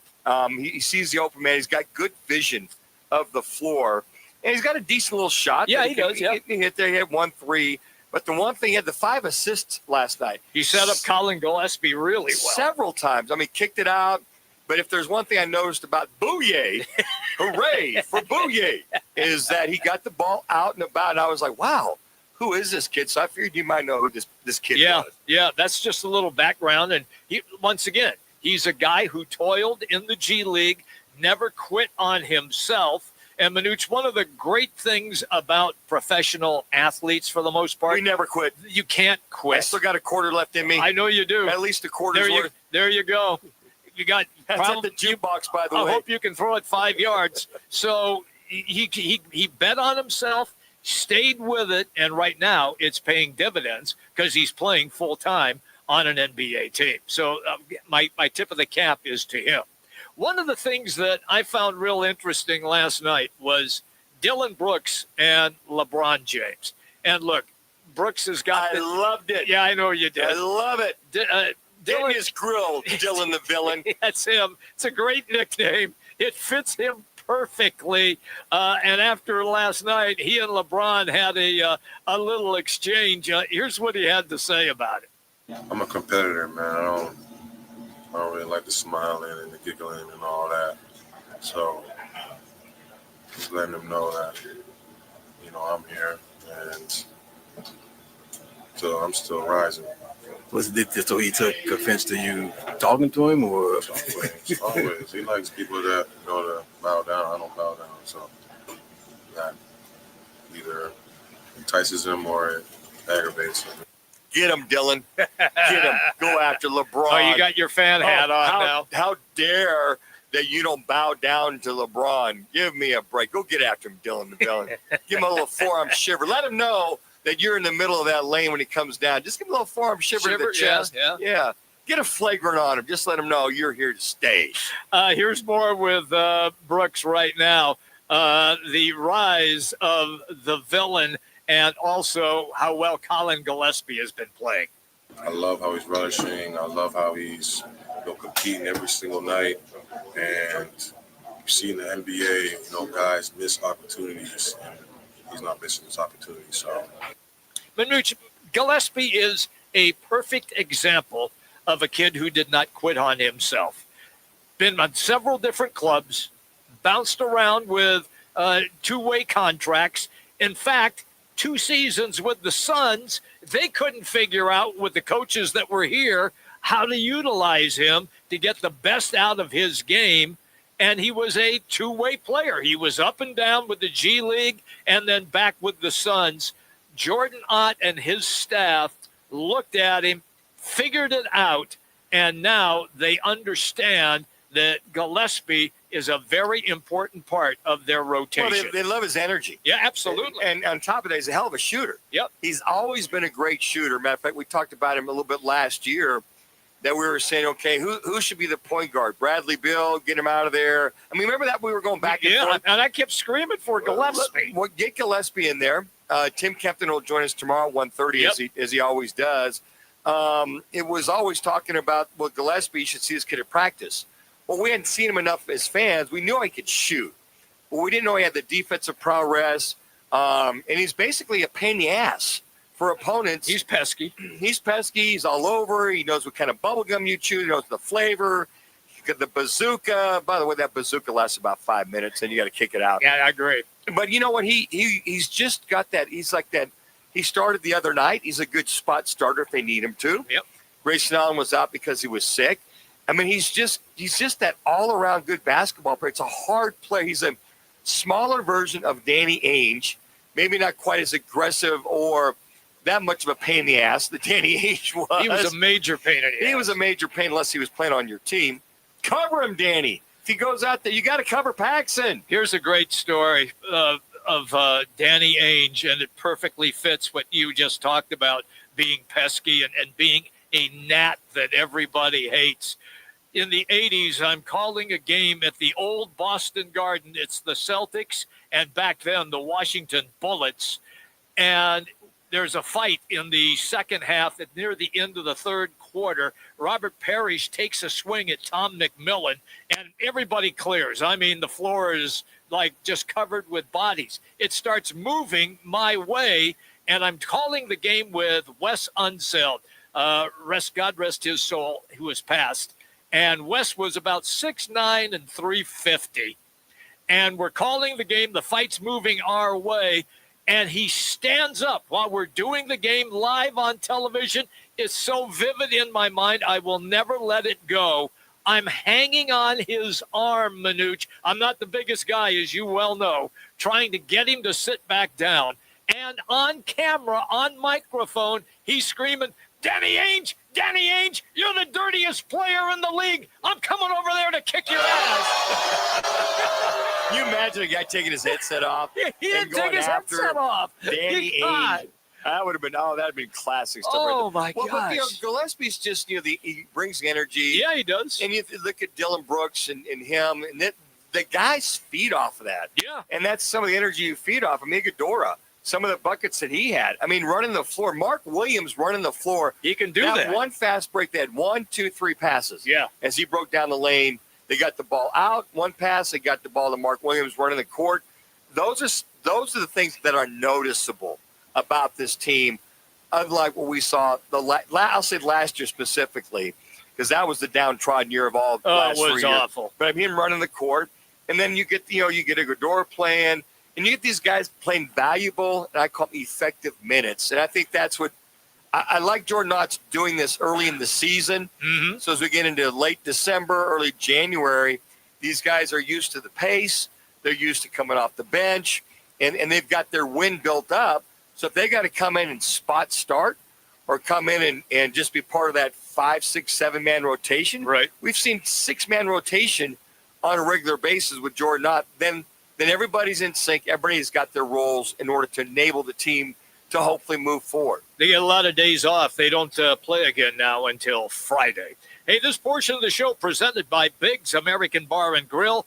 Don't forget, we are there every Monday at Biggs in Peoria, P83 District, 83rd Avenue and Bell Road. Of course, we do the show from 1 to 4, and then hang out for Monday Night Football. You need to join us. You get a chance to roll for dough, $10,000. That's $10,000. And the game coming up, it's the Eagles and the Chargers.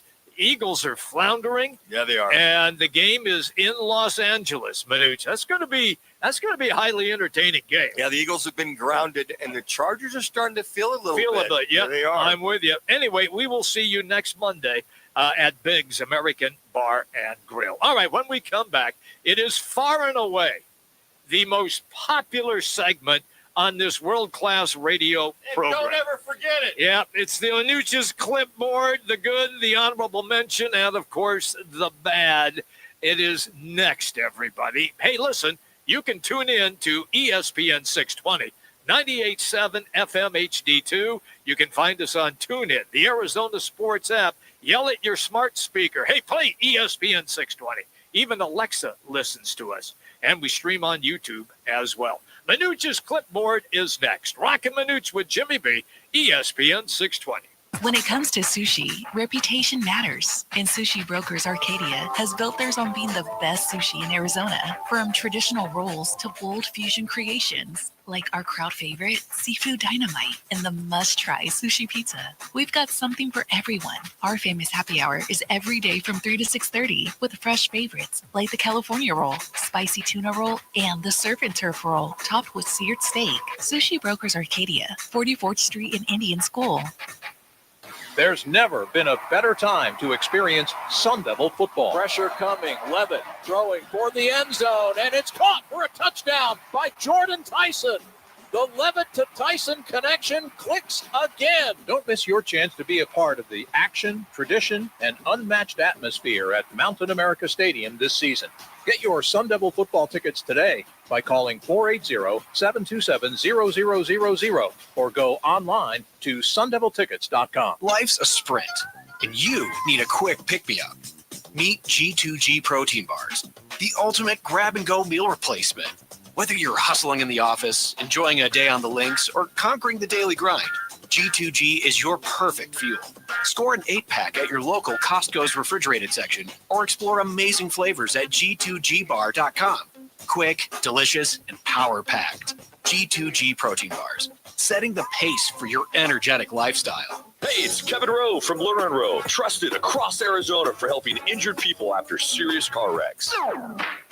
And I'm Sean Forrester, managing attorney at Lerner & Rowe Law Group. We may sound alike, but Lerner & Rowe Law Group is a completely separate firm focused solely on criminal defense. We handle serious felonies, DUIs, and misdemeanors with decades of courtroom experience. If you're facing criminal charges, don't wait. Call Lerner & Rowe Law Group now at 602-977-1900. Lerner & Rowe is the way to go. Call 977-1900. Twin Peaks is the best in the game. Here, the ultimate lunch lineup boasts wall-to-wall sports and scenic views. When you're hungry and in a hurry, the Scratch Kitchen delivers lunch in the clutch. I mean, where else can you order a 29-degree draft beer and a quickie combo on your lunch break? Only at Twin Peaks, the #1 sports bar. Twin Peaks Scratch Kitchen scores every time. Dig into hand-smashed burgers, chef-inspired flatbreads, and more at your local lodge. On February 21st, the Arizona Cardinals Foundation will host the first ever Cardinals Climb. State Farm Stadium will transform into a mountain-like experience with trail-inspired routes for all ages and abilities, raising funds for 4 organizations benefiting Arizona's special needs community: Barrow Neurological Foundation, SARC, Special Olympics Arizona, and Treasure House. Registration is open now at cardinalsclimb.com. Help us make a difference, because together we climb higher. Time for Manuch to do what he does best. Hold the clipboard. As Manuch takes slides, hit, keeps the ball 15, 20, 25, 30, 35, 40, 45, 50, 45, 40, 35, 30, 25, 20, 15, and he's hauled down from behind at the 10-yard line.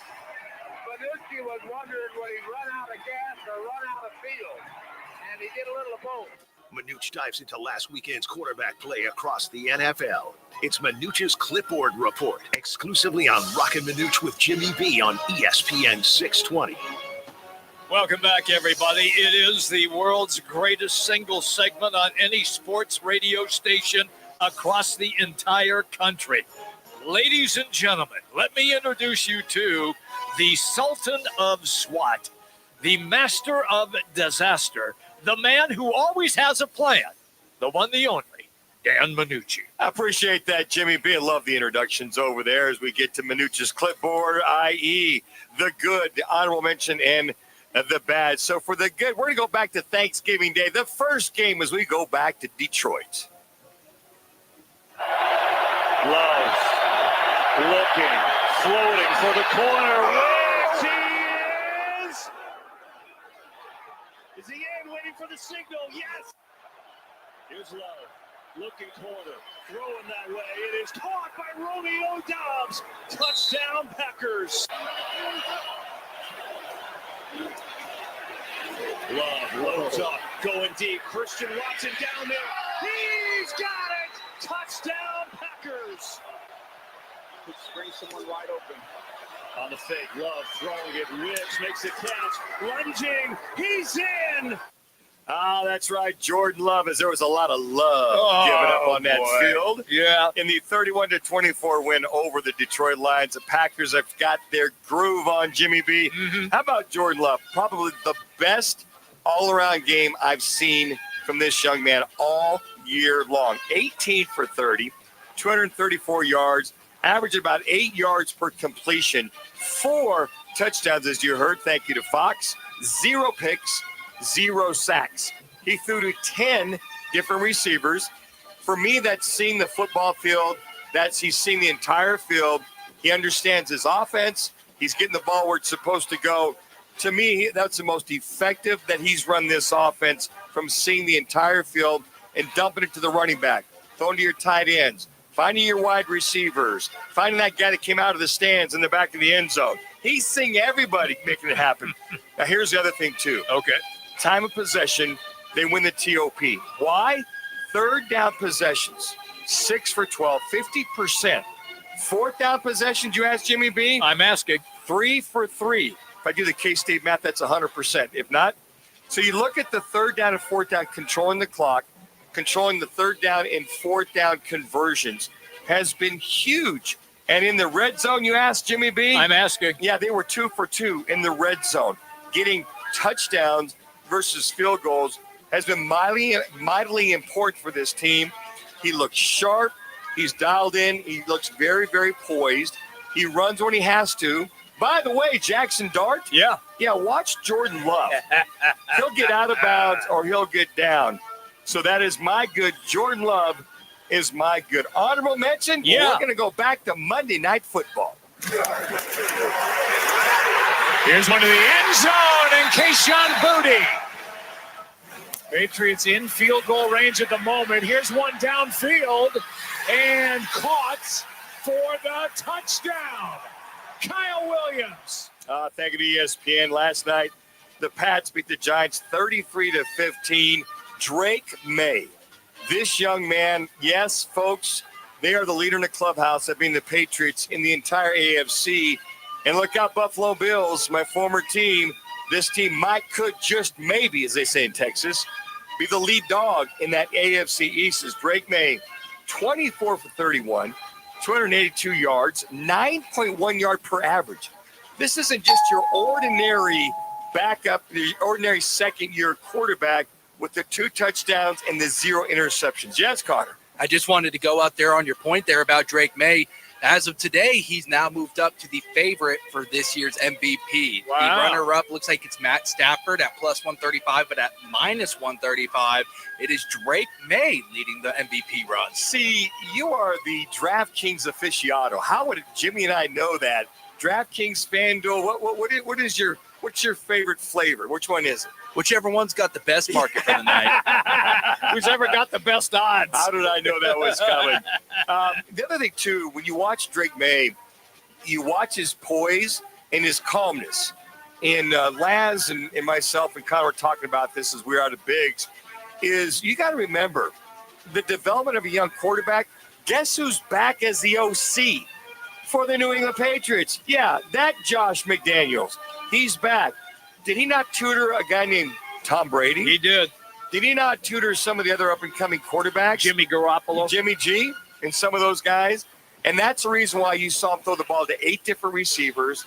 The touch on the touchdown passes that he had was just, that kid is not only a good thrower of the ball, he's a good passer of the ball.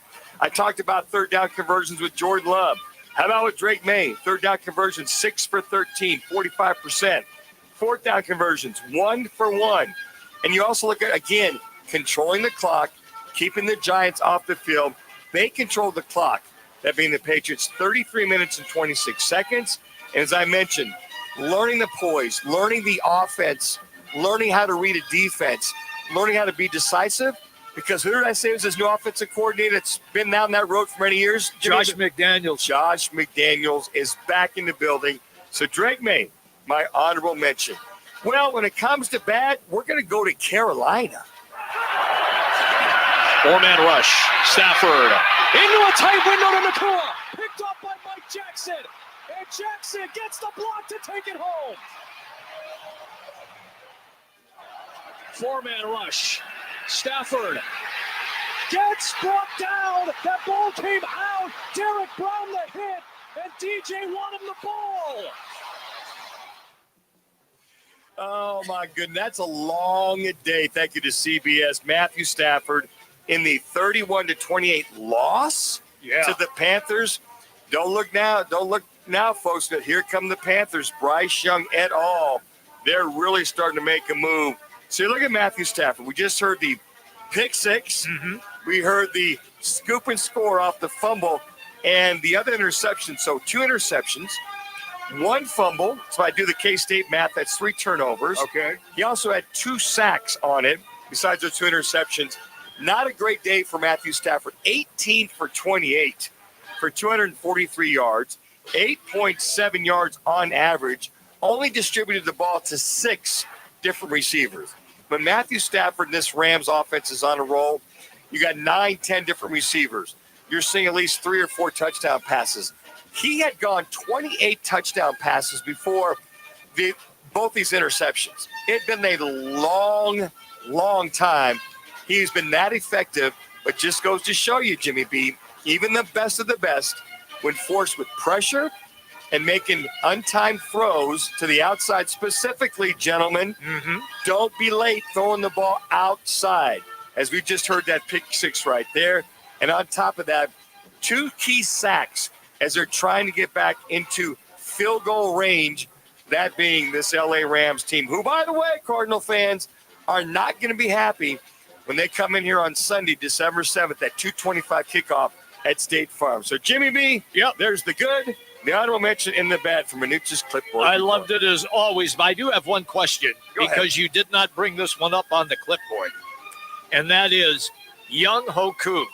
Last night, trying to kick a field goal for the New York Giants, Manuch, he took out a 9-iron and planted it about a foot behind the football for a field goal attempt.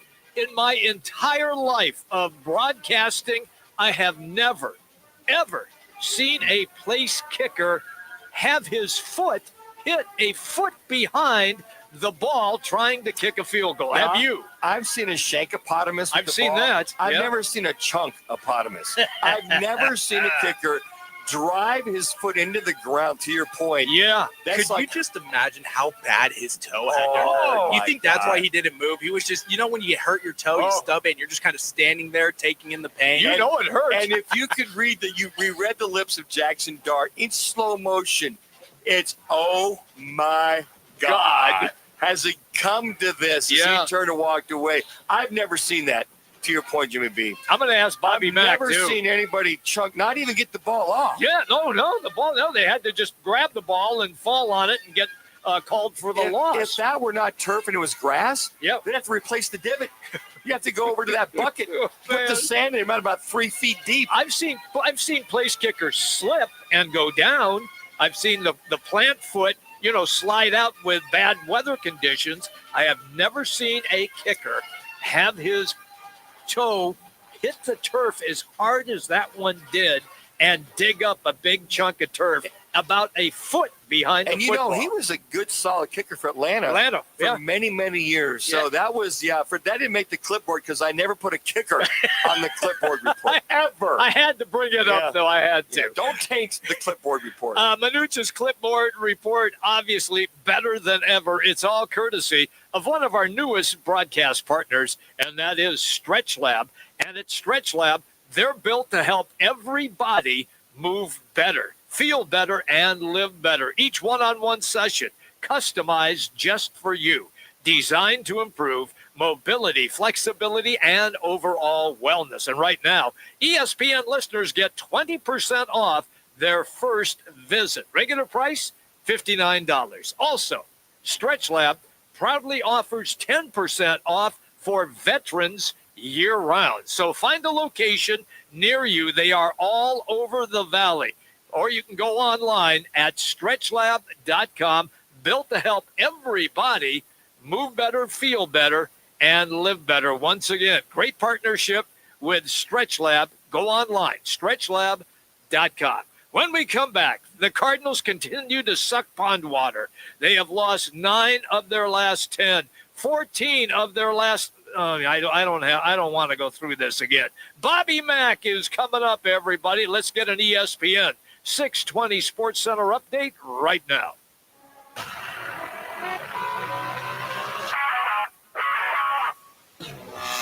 It's now time for your Roc and Manuch with Jimmy B's ESPN 620 Sports Center update. I'm Connor Collins.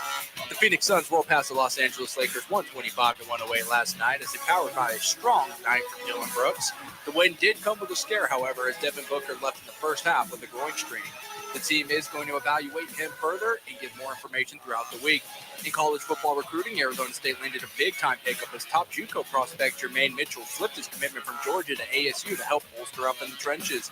And in the NFL, the Cardinals will not open Kyler Murray's 21-day practice window this week, although he is eligible to return from IR. Head coach Jonathan Gannon says Murray is not quite there yet as he continues recovering from a foot sprain. This ESPN 620 Sports Center update is powered by Lerner & Rowe Injury Attorneys. In a wreck, need a check, make one call, that's all. 602-977-1900 or visit lernerandrowe.com. Arizona Republic sports columnist Bob McManaman joins the guys next.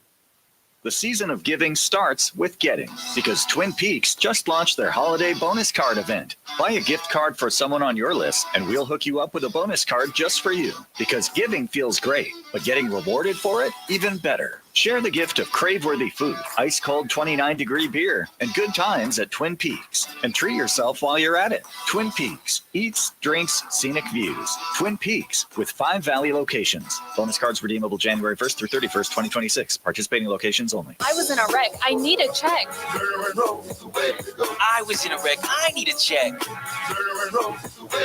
I was in a wreck. I need a check. I'm attorney Kevin Rowe. The insurance company's job is to pay you as little as possible. Our job is to get you every dollar you deserve. Call Lerner & Rowe today and let's make them pay. Call 977-1900. Lerner & Rowe is the way to go. Call 977-1900. 977-1900. Tease the season at Vans Golf Shops by Worldwide Golf, featuring the new Bushnell Wingman HD speaker. This revolutionary speaker has a built-in 3.5-inch touchscreen with front, center, and back distances, now $199. Don't forget we have gift cards in any amount for the special golfer in your life. Shop us in-store or online at worldwidegolf.com. Vans Golf Shops by Worldwide Golf, proudly serving golfers since 1963 and home of the legendary 90-day satisfaction guarantee. Get there. Mondays belong to Roc and Manuch with Jimmy B. Live from Biggs America Bar and Grill in Peoria. The guys broadcast every Monday from 1 till 4, right in P83, across from the Peoria Sports Complex at 83rd Avenue in Bell. Then stick around as they host that night's football game. Food, drinks, prizes, and a shot at cash. That's right. Each week, 20 fans get a chance to roll the dough for $10,000. $10,000. Mondays, Biggs Roc and Manuch with Jimmy B. Be there. Before you fly, take a trip to your local MVD office or authorized third-party provider with your required documents and get the new AZ Travel ID with the Gold Star for your new driver's license or ID. Starting May 2025, this new AZ Travel ID gets you through TSA security checkpoints. It's quick and easy. Think of it as your license to fly. Learn how to get your new ID at aztravelid.com. Sponsored by ADOT in partnership with the Arizona Broadcasters Association and this station. Most pedestrian and bicycle crashes happen early morning or at night. The leading cause? Drivers failing to yield. Since 2010, traffic fatalities for people walking and biking have doubled in Arizona. So stay alert and watch for bicycles and pedestrians. There's no such thing as accidents. Learn more about the risks at azdot.gov/no accidents. This message is brought to you by the Arizona Department of Transportation. Let's go inside the Cards locker room and down to the field with Bob McManaman. Bob's been covering Arizona sports for the Arizona Republic and azcentral.com since 1981. Now, Arizona Republic columnist Bobby Mack on ESPN 620. Set out, shotgun takes the snap, makes the run, throws deep middle in the end zone. It's caught for a touchdown by Trey McBride. What a throw by Jacoby Brissett. And the Cardinals back within 4 with 4:58 to play. Thank you to Arizona Sports for the highlight. McBride, far and away the best player on the Arizona Cardinals. Bobby Mack is our guest. He's always on the show on Tuesday. Great read, Arizona Republic, and you can find him on X at AZ Bobby Mack. Bobby, before I get into the Cardinals, because it's so depressing, Manuch and I just had a quick conversation, what we saw last night. Young Hoku, the kicker, in your estimation, or in your memory, I should say, I have never seen a kicker do that, drive his foot into the ground a foot behind the ball. Manuch said he'd never seen it. Have you ever seen that? And I've been holding for kickers forever. You did see it? You've seen that before? Yes.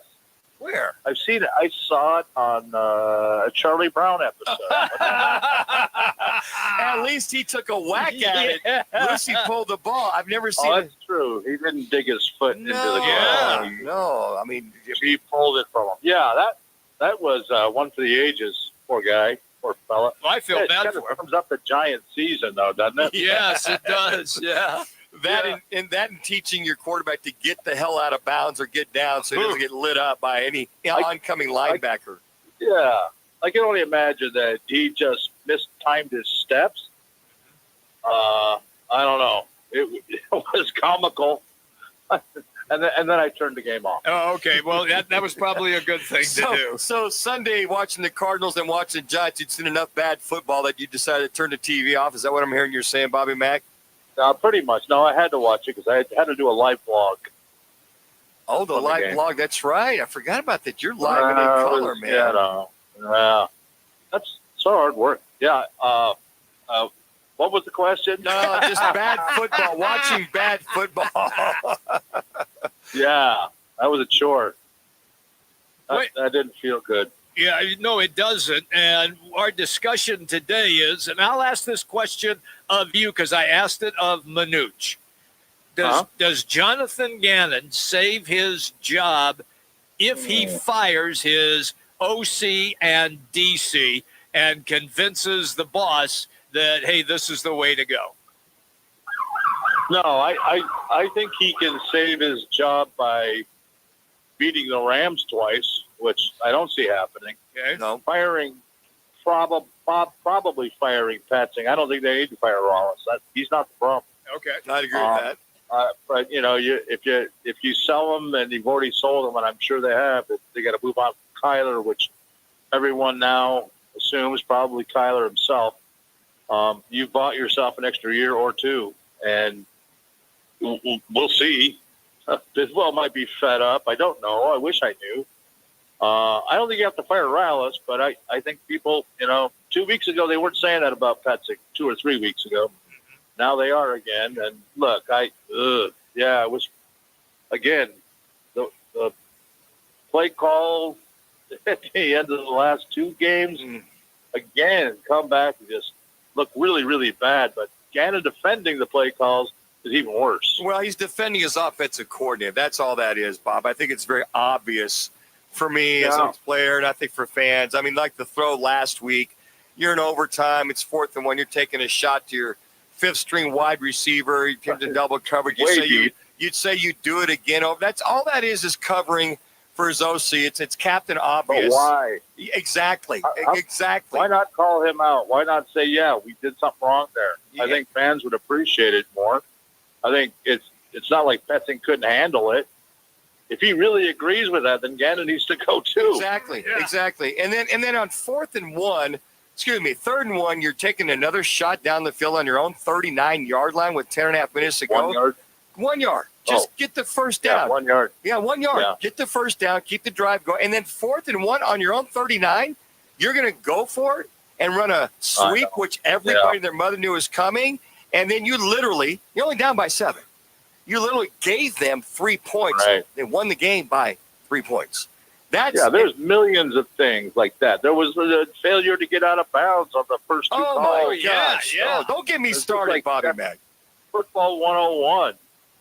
I mean, it goes back to Michael Wilson twirling the ball and then realizing, holy crap, I better get this against the last loss. Mm-hmm. And, wasted 40 seconds off the clock. Right. It's bad football. It keeps happening. 9 out of the last 10. Well, yeah, and then you kind of look at the whole scenario as you kind of break it all down, and you kind of look at Gannon's record: 15-31, 3-12, 3-13, 3-13, only in the NFC West. Yeah. Now, Just this one, Bob. I'm writing about this weekend, fellas, and let me tell you, it's not going to be a happy column. Okay. Well, it shouldn't be. Only 5 wins. Only 5 wins versus teams above 500, and no playoff. Yeah. That's the one that stuck out for me. Aside from the losing the last 14 out of 19 games on top of everything else. Yeah, I know. It's an indictment on the whole organization, but this is the group that kind of dismantled it all because they felt they had to. I thought they did too. I thought they had built it up right or were on their way. It just hasn't worked. Yeah. And I don't mind the last 2 drafts by Austin Ford. I don't. But it's just too early to rip that apart. But I see where people are upset, and they're not getting much out of that. And it's adding up to a big F, Yep. All right, let me ask you this then, because it came out today that Kyler's window now is available to open, but Coach Gannon's come out and said, nope, we're not going to do that. He's not ready yet. Is that what we had discussed about the last couple of weeks, where you will not see him play another down because it's too risky in setting up a trade? It is. It's far too risky. It's what we've said all along. As soon as they benched him, I never thought we'd see him again. I agree with that. I agree with that. His last words to the media when he was available were asked. Remember, we asked him about the new training complex being built in North Scottsdale or wherever the heck it is, and he said, "Looks good. I hope I'm there to see it." And it was poignant. That's going to go down in Cardinal, lore or another one of those moments. So yeah, I was thinking last night, just researching stuff, like why? What if Gannon really means what he says? And I don't believe he does. What if they turn Kyler loose and just said screw it? Maybe Gannon knows he's gone anyway. So what? Bidwell wouldn't want to risk it, but and he's going to tell the do not play him under. But what if he does? What if Bidwell signs off on it? There's something in me says I don't know. Maybe there's a chance. I wouldn't recommend it. I'm just wondering. I'm keeping that window almost partially open just to cool down the pie. Yeah, I think that when you look at these last 5 games, Bob, that could be a possibility because the only chance I see you winning is the Atlanta game in 3 weeks. You got LA's going to be pissed off after losing to Carolina. Houston's a playoff-bound team with their defense, and they're getting their act together. Atlanta could be tough, but it's here. Cincinnati, with Joe Burrow back, they could be in the hunt, could be fighting for something. And then you got L.A. again at L.A., and at that point, L.A.'s probably going to be fighting for some kind of a decent seeding spot, if not for a bye. Doesn't look good. Look good. That's why I'm thinking I don't even know if he can save his job if he beats L.A. twice or once or twice. I think as far as watching this team and seeing just rattling off what we rattle off, I think folks have seen enough. It's unfortunate, but I think right now Jonathan Gannon, it's unfortunate. This just did not work in the 3rd year.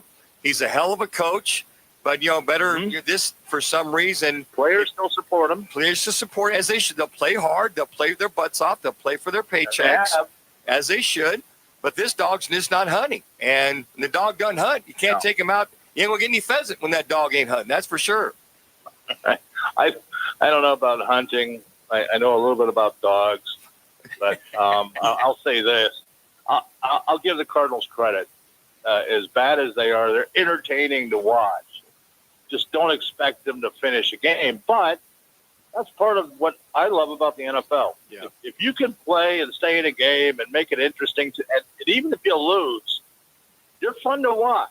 Now, does that sell tickets? I don't think it's going to anymore. But I mean, I think I know people out of the state that follow the Cardinals sometimes, and said, "Boy, they're fun to watch."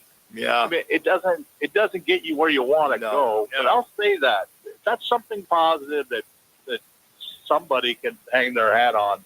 If they, I don't know who. If they're having fun watching them lose, there's therapy for those individuals. Let me tell you that right now. You know, people do strange things, and look, entertainment is part of why we're.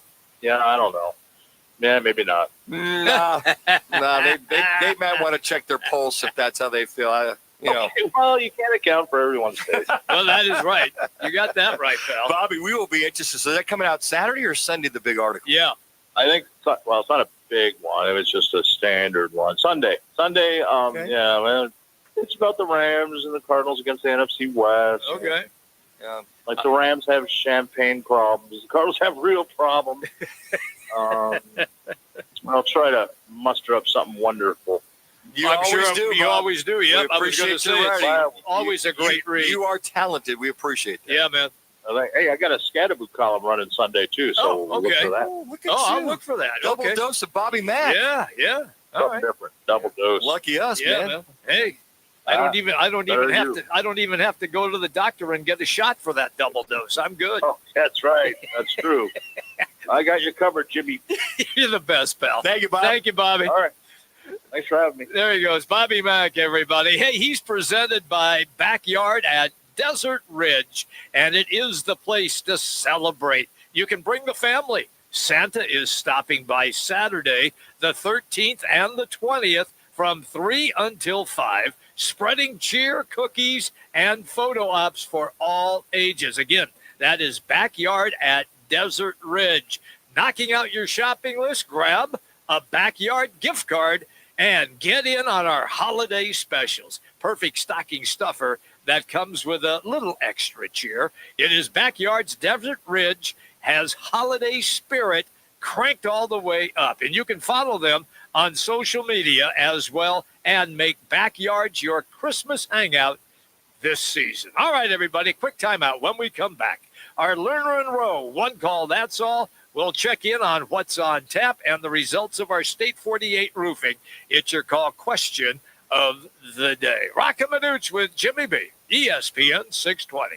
Need to feed a crowd? Let Venencia's bring the flavor to your next event. We know you have a lot of options when feeding a large group. Ordering directly from Venencia's means you get the best service and the absolute best pricing. There's no per-person fee. Just tell us how many people you need to feed, and we'll come up with a perfect plan to ensure everyone's well-fed and happy. Grad party, office celebration, family reunion. Invite Venencia's to the table. Text catering to 411-24/7. That's catering to 411-247 or Venencias.com.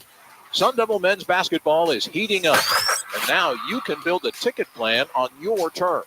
With the Sun Devils mini plan, you choose any 6 home games you want, including the biggest Big 12 matchups of the year, Kansas and Arizona. Lock in the rivalries, circle the heavy hitters, or stack your schedule with weekends that work for you. 6 games, your choice, your vibes, your Sun Devils. Grab your mini plan today at sundeviltickets.com. That's sundeviltickets.com. Arizona's headquarters for Toyotas is Wright Toyota. Hey, Rock, for my friends at Wright Toyota in Scottsdale. You will always find the right deal at Wright Toyota. Wright Toyota has been driving Arizona's home for years with their amazing service, pricing, and great selections. I encourage you to discover the difference at Wright Toyota. Make the right choice, Wright Toyota, just off the 101 on Frank Lloyd Wright Boulevard, and always online at WrightToyota.com. The right price, the right selection. Check out WrightToyota.com. Now open in North Scottsdale. It's the Orangedale Lounge. OD's, right off Thompson Peak and Bell, next to Bash's. Your new favorite dive bar has arrived. Cold drafts, chill vibes, always affordable prices, and the OD Mug Club, a one-of-a-kind membership you won't find anywhere else. No frills, just great people, ice-cold drinks, and a bar that feels like it's always been there. Follow at OD Scottsdale and get the scoop at OrangeDaleLounge.com. Orangedale Lounge. Dive in and drink up. Everyone deserves access to quality health. But for half the world's population, essential health services are out of reach. At AmeriCares, We know access to quality health saves lives. We care. It's our call to action. It's in our name. AmeriCares. AmeriCares about our communities, our neighbors, our families. AmeriCares about good health for a better world. Join us. Learn how at americares.org/goodhealth. Arizona children enter the foster system every day. If you're a parent, a coach, a teacher, or just someone who cares about young people, then you may be in a position to help. Becoming a foster parent not only creates a positive ripple effect in a child's life, it can improve our entire community. That's the foster effect. To learn more, go to azdcs.gov/foster effect. This message is brought to you by the Arizona Department of Child Safety.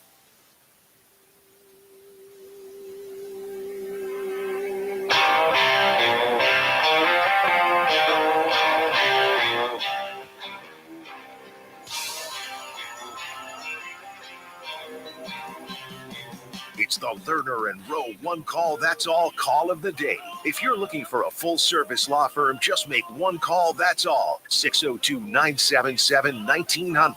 Lerner and Rowe, voted Arizona's best law firm. Yeah, I mean, we only won 3 games since September, so I mean, that's terrible. So, I mean, it starts with myself.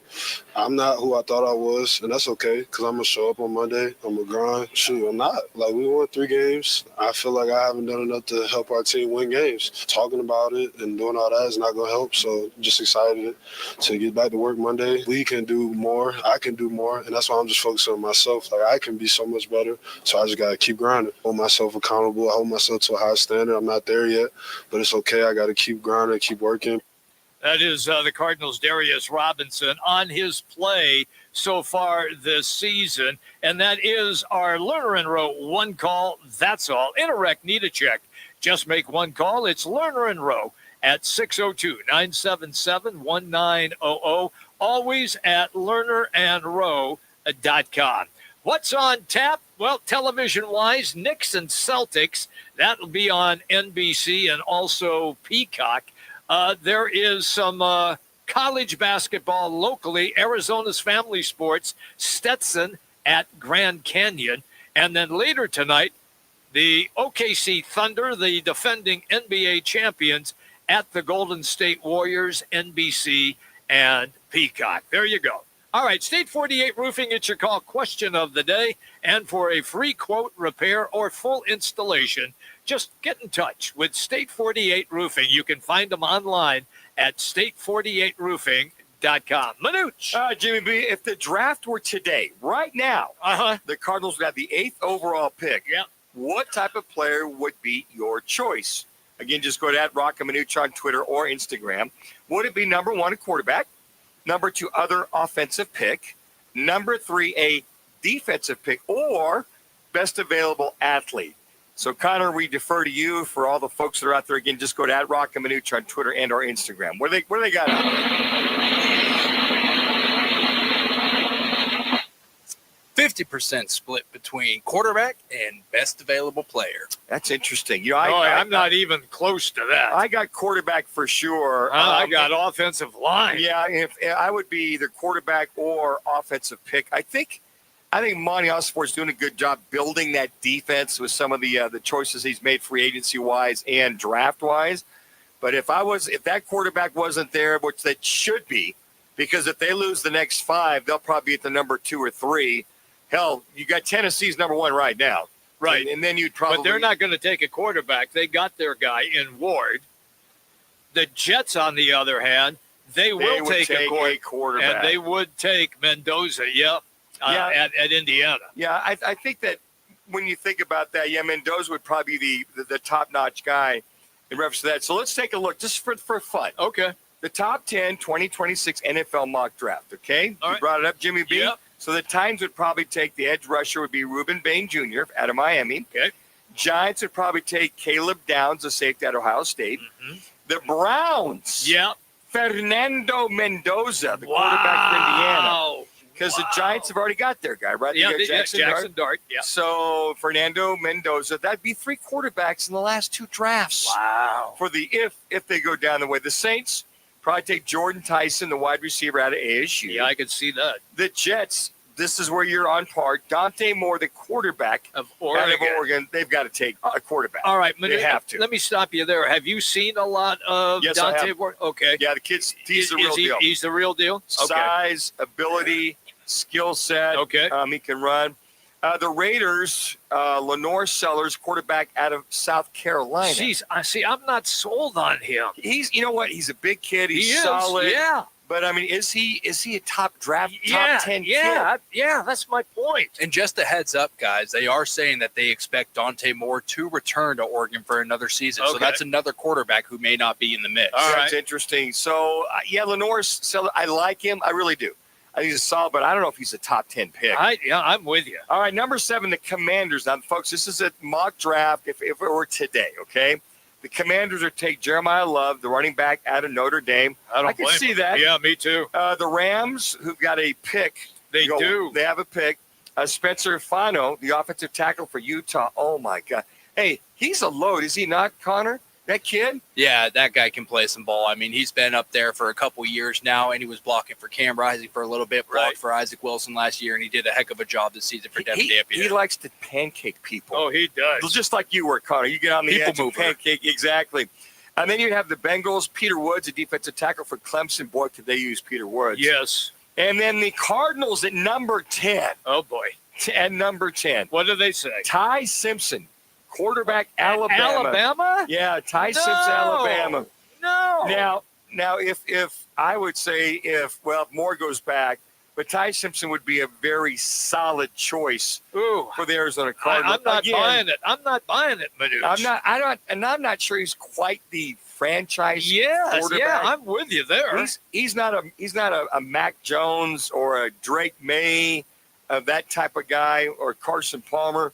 But if he's the best available quarterback at that point, they better be damn sure that they've got an offensive line that could do some things for him. I mean, I look at Gunner at Georgia, his development. Gunner Stockton? Yeah, he's got one more year before he declares. Right. But Ty Simpson, this is just mock drafts, folks. So if you go after a Ty Simpson, if Moore were to come out, he'd be very tempting to take. Okay. So there's kind of a little bit that plays off of our State 48 Future Call question of the day. I'm telling you right now, I'm not in that category with them taking a QB there. They need another solid offensive lineman. Look, Paris Johnson was a home run, and they don't have other home runs on that offensive line, and they need to shore up that offensive line. They can't run worth a damn. And to be honest with you, Manuch, their pass blocking, how many times have we talked about Jacoby Brissett being on his backside? He's on his backside all the time. Hey, tomorrow we'll catch up with Suns radio analyst Tim Kempton. He'll join us. We'll have our campus quickies, ASU, U of A, and NAU. And the bank is open tomorrow. Michael Bankston will join us manana to get his thoughts on this Arizona Cardinal woeful situation that's got a snowball's chance in hell of winning the last 5 games, or slim to none, and Slim walked out the door. He did. He'll break it down from a defensive lineman perspective. Hey, Les, thanks for being here. You really contributed today. Did anybody even know he was here? He's tired from handling all the stuff at Biggs last night. Give him He a probably break. was. Too many Bloody Marys. We're out of here.